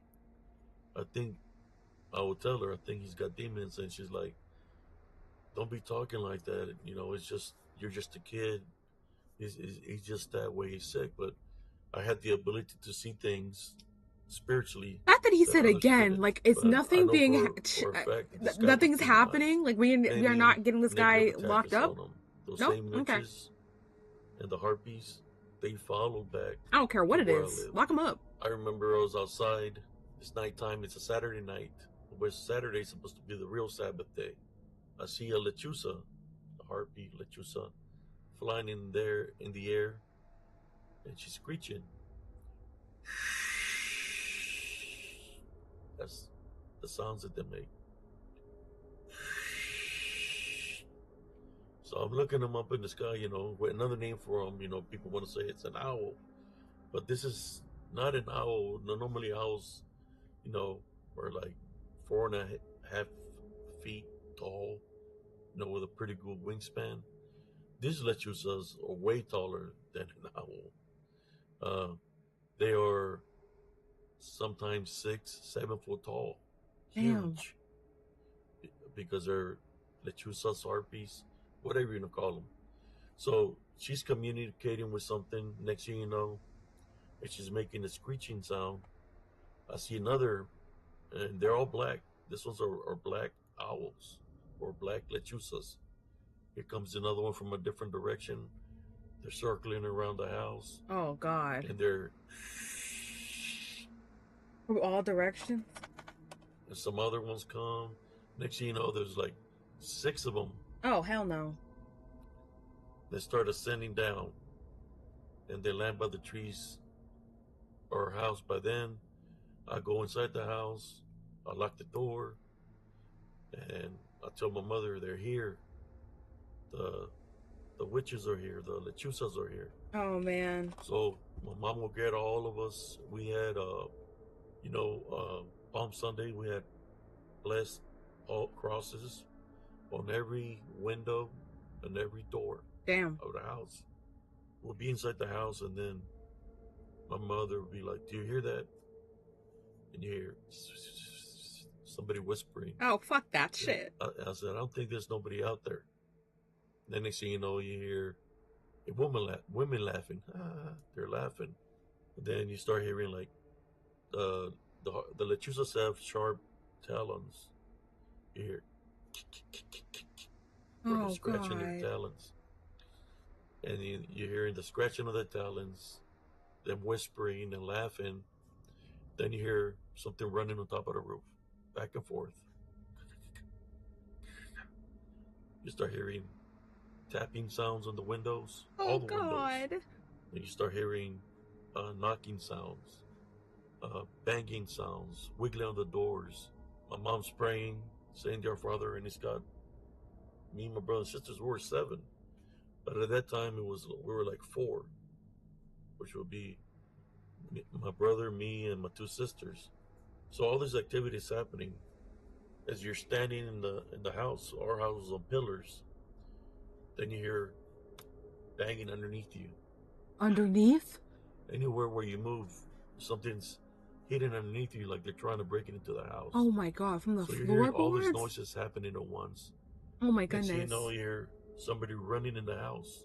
In the house? From the last room to the front room where we're at, going back and forth. So a lot of things are happening simultaneously. Spiritual warfare. I believe these witches were opening up portals where there was summoning things to come after us. Then we start hearing children running around outside laughing, which normally is not a child. It's mainly demons do that. They know how to mimic sounds, imitate children. So it becomes spiritual warfare. When things will settle down was when my father will come back from church, because he'll be going to church on Saturdays. So when he would come back, things will settle down. We went through this ordeal. Wait, this would happen multiple Saturdays? Doing this since I was around 4 years old, all the way till I was 10 or 11 years old. This happens, mentioned every Saturday. Wait, so when did he come back from the lady? Because he said he was there for a while, but he was there from when he was 3. So I thought a while meant like a few years, but maybe it's just a month or a season. I don't know. Every Saturday, I got tired. I was grown, a little bit older. I was still a kid, and I said, "I'm going to go outside. I'm not afraid of them." I went outside, and I could see them in the tree. They were huge. I would tell them to leave, and they just laugh at me. So I was a pitcher by then. I was in Little League. I was a left-handed pitcher. He threw a ball at them? So I would get some rocks. A rock? Nail them where you could hear where they were getting hit by the rocks. This harpies, lechuzas, you hear the thump, and you can hear them make the sound like, ugh, where I'm hitting them. And they're not flying away. Because they're huge, they're massive. I remember my grandmother came out because she lived right beside us, and she said, "What's going on?" And I told her, "I'm trying to get rid of these lechuzas, these witches that don't want to leave." And I had already thrown a lot of rocks at them, pounding them. He said, "I did all I could." She said, "You're not afraid of that?" I said, "No." And she said, she went around them and said, I'm going to take care of it. She went around and said something to them. I don't know what she said. All I know is that they flew away from the tree. And that was kind of like the last time I ever seen the chusas or harpies. Whatever grandma did, it worked. That night, I went to the store with my grandmother. Because she couldn't see, so I would grab the items that she was trying to get. She would just point them out for me. I remember I went to another aisle and I seen an old lady looking at me, real ugly. Real ugly. And I'm looking at her, and I noticed that she's got like a big old black eye. She's got bruises all over her body, and she's just looking at me real ugly. And I'm looking at her, and I said, you're the one I was pounding with the rocks that night. And she was just looking at me real ugly. Oh. But she had a vendetta against me. They messed with us for a very long time, but that old lady got a beat down. I was a left-handed pitcher. There was a game I had where nobody scored. I was a pitcher. So I had a good aim. That old lady was all banged up. That she was trying to do a maldad. You taking pride in that shit. Ignored her. But yeah, spiritual warfare is very real. And because you guys made it this far into the episode, I want you to all comment down below, hoot, hoot. But really, this is no laughing matter. So that way, I know who made it to the end and who didn't. And if you guys enjoy videos like this where... Okay, that was... Wow. That was the end. Oh my lord. Lechusa. Holy cow, that was really spooky. I genuinely don't... I don't know. That's scary. And what he was saying about the house, there's so many things going on. So many things running inside of the house, things banging from under the floorboards, out on the window, on the roof, laughing, crying, scratching, bro, so many things that were happening. That is insanity. That is so, and that happened when he was a little bit older. So that I would understand. Sorry, I need to stand up. I've been sitting for too long. That I would understand him being able to recount so well. It's the 3-year-old one that is getting me. But I mean, if it's so scary and so memorable that it shook him, maybe that part I'll also let go by. But like, there's so many accounts of these, it's kind of hard to say, damn, this ain't real. You know what I mean? There's so many accounts. And sure, you know, skeptics to be like, oh yeah, no, they're all lying. They could all be lying. But I don't think I'm one of those people. I don't think I can say that. Those stories sounded way too real to I don't know, to be like, oh yeah, no, I don't believe this. So with that being said, I think we should watch something a little bit more lighthearted to end off the stream. And yeah, I don't know what we're gonna watch, but I'll figure it out. Let's see what I can search up. Hold on, let's see what I got here.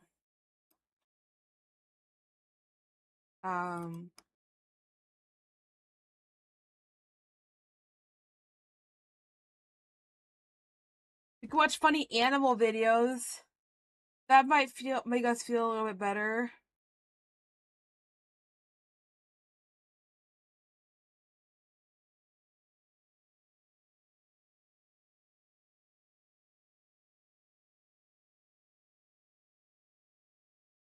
There's funniest animal videos 2026. Nobody told them to behave, is what it's called. And the channel is called Petflix Show.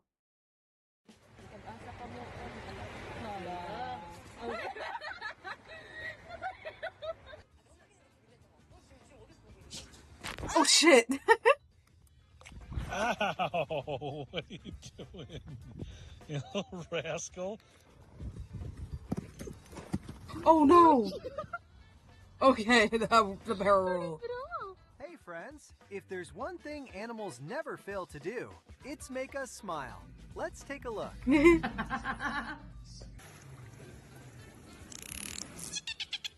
Aww.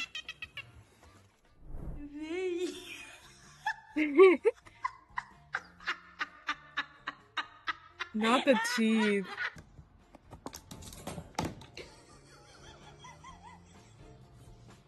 Bunny said more. Go slide. Sama, slide. Sama, sama. Oh, oh, oh, oh, oh, oh, oh no.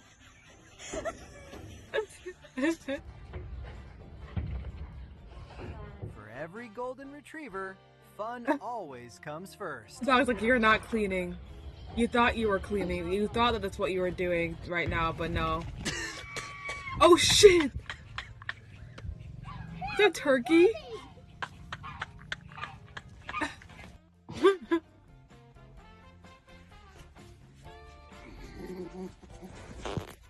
Oh my god, you just farted.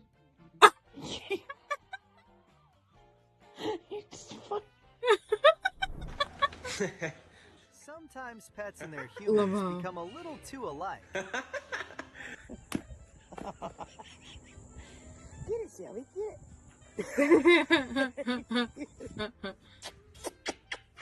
Oh shit. Get out of here. Oh no. Oh. Oh no. Sit down. Oh my god, it's like my dog. It's like Misha. 3 minutes later. Finally. Dogs make great guard dogs, but sometimes Oh my god, the things chair. don't go exactly as planned. The chair.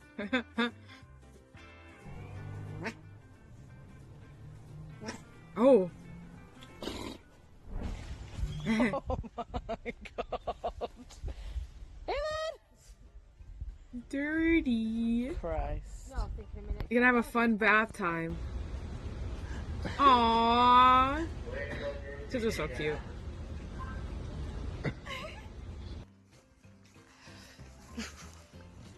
What are you doing? He's like, I don't want to talk about it. Oh, you put it out. Oh my god. Oh my god. Oh my god. This is either true love or impressive tolerance. I think it's impressive tolerance.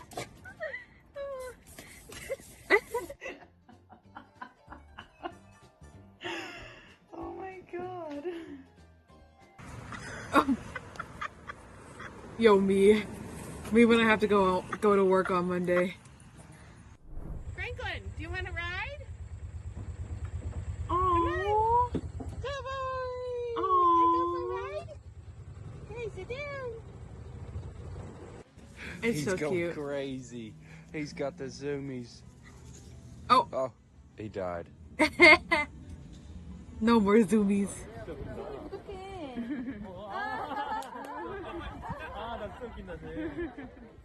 Negotiating with monkeys doesn't always end in a successful deal. Did the monkey steal something from them? I can't with you.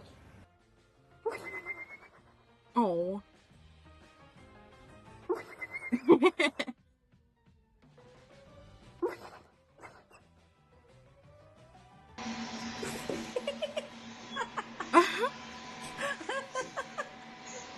That cat is having such a great time.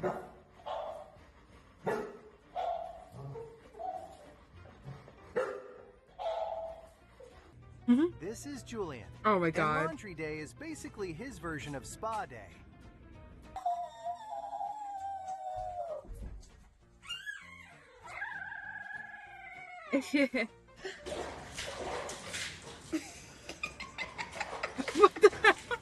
Most ducks won't chase you, but there's always that one.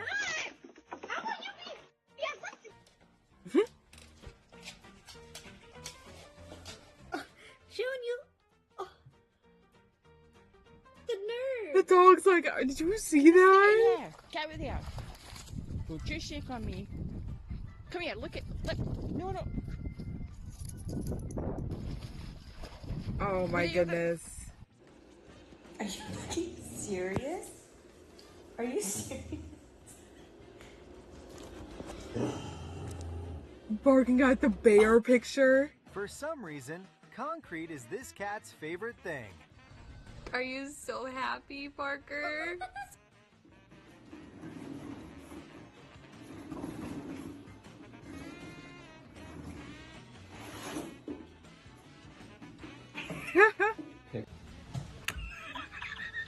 Listen, a bear's got to do what a bear's got to do. Cute.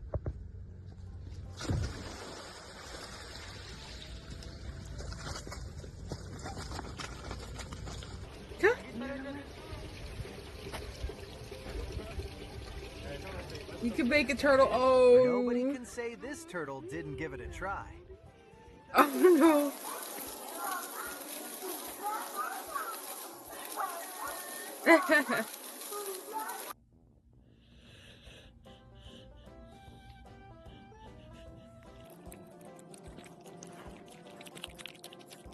It goes back to sleep. The sleepiest snack ever.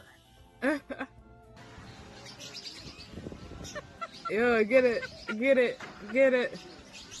You comfortable? The two type of friends in the friend group. Nope, you're falling off, sweetheart. Get a bulldog, they said. Get a bulldog, they said. It'd be fine, they said.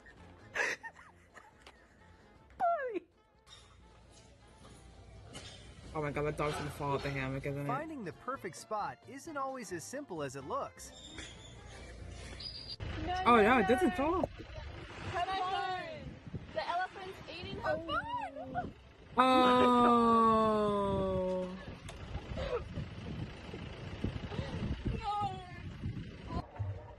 It realized it didn't want it.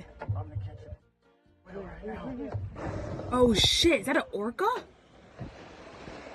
Oh, fuck that shit. No, you better let that shit go. You better let that shit go. Come on! There's no toys in here for you. If this dog wants to swim, a little rain isn't changing the plan. Yeah. You're Aw.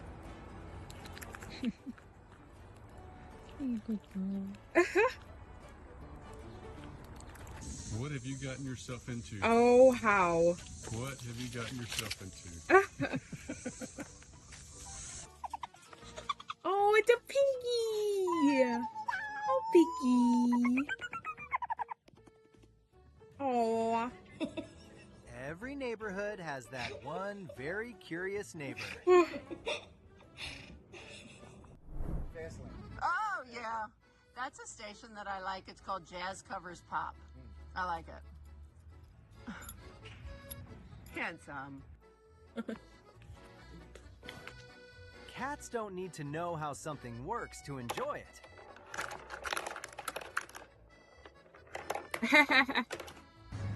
That's playing cool. To you. Wanna eat your cake, Pip?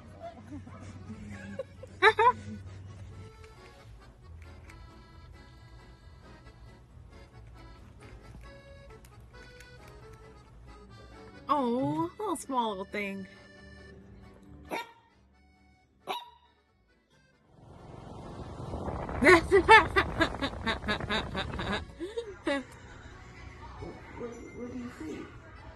This squirrel That just squirrel. hit the corn jackpot. I was gonna say that squirrel hit the jackpot. That squirrel's supposed to be so fat.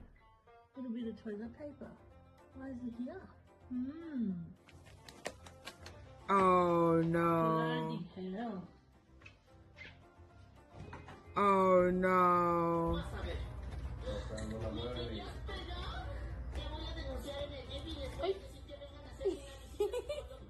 She got 20 more, so I mean, I'm gonna let her roll it. Go ahead.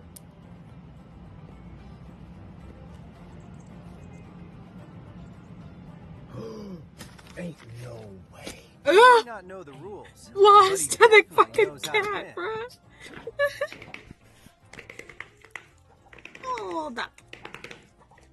Ted says he wants a duck. It said okay if you figure out how to take care of a duck, you can get a duck.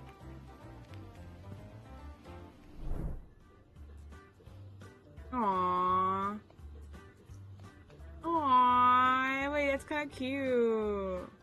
Great. This dog wanted to demonstrate how Oh. many feathers fit inside a pillow. Oh. Oh, that. Oh, that dog. Oh, that dog would be in big trouble. Note in here.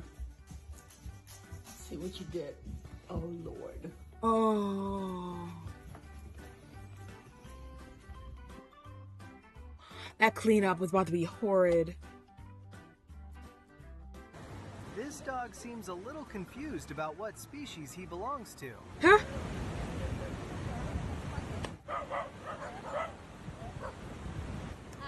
Los bomberos versión Santa Tere. Oh my goodness. Aww.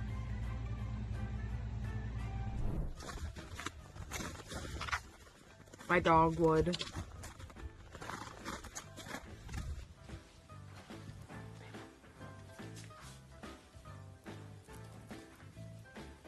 Crumble decided the couch was the perfect place to start a family. Oh. This is held with another firm. So let's say I am inactive, but my license is inactive, but it's still here. See, now that's one thing I never got. A pet raccoon. I don't know about that one. Oh my god, that dog is out. This dog is also out. Not even sleeping, actually. No, just laid out. Molly has Oh, the whole man. house to choose from. And somehow, the stairs still win. Oh my goodness. Miren, Orión, acá estamos todos nosotros acá, nuestra familia está acá. Our family's Y over Orión se fue here? por allá a sentarse con Why otra is he familia, over como si there? fuera parte, y yo no sé ni siquiera quiénes son esas personas. And the fact that the other families just look so chill with him being over there.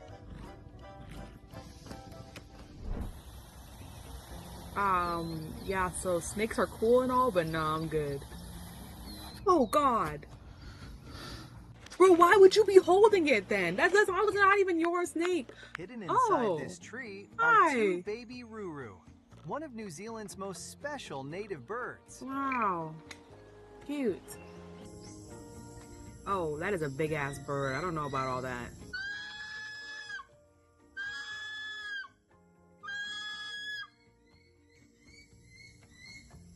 Why is that bird kind of serving though? But This caterpillar is a true master of camouflage. Oh, that's a caterpillar. Whoa. Come on. Whoa. Okay, don't bother the caterpillar. Let it be, bro. Let it be. Is that a dung beetle? About to get trampled by its own dung. Oh god. No way. Sitting at the table too?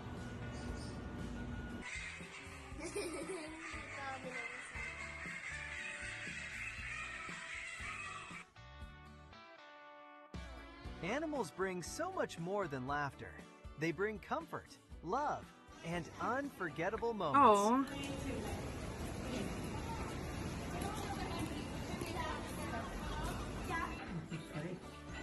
Oh, is that a donkey? Well, that bread looked good. Yeah, give me some of that, actually. Oh. Oh.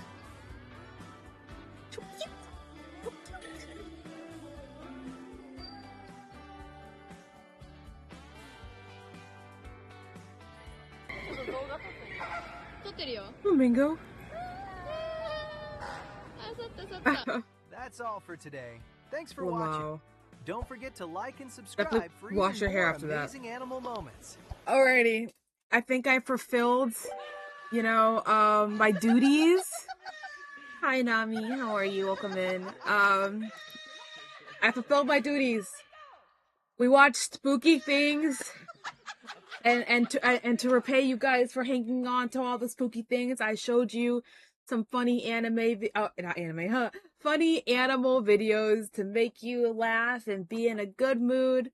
And we made it to 3 hours of stream, so that's actually perfect timing. So I think actually we might end here.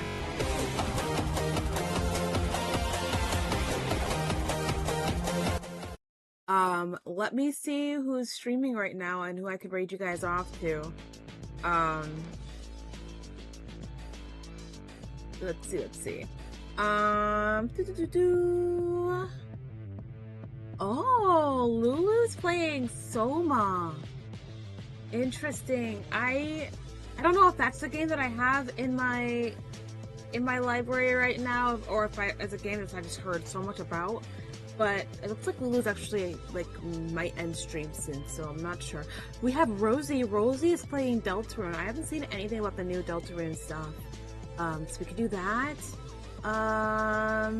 Nim is playing DBD. We could read her.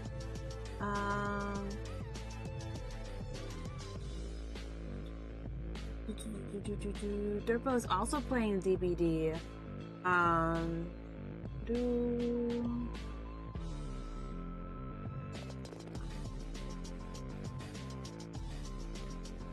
You know what? I think we're gonna actually raid Rise. Rise is playing Pokemon Pokopia. Pokopia? There it is. That's the word. It was a game that I was very interested in playing at first. But I don't have a Switch 2. And I also don't have money. We're going to go send the raid over to them. We will actually be playing Rivals with Rise on Friday. Well, wait, Friday's tomorrow.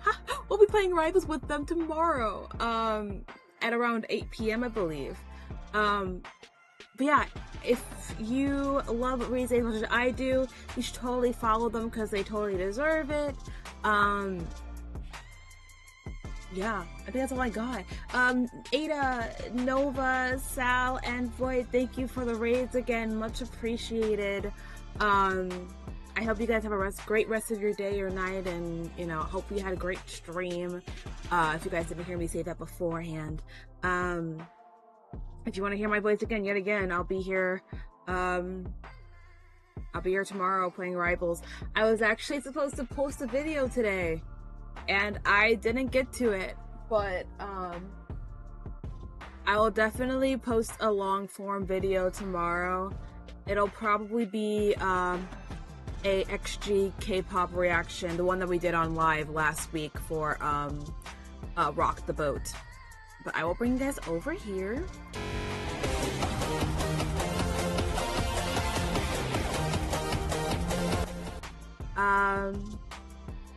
If you're on YouTube, like, comment, subscribe, and I will see you guys next time. Bye bye!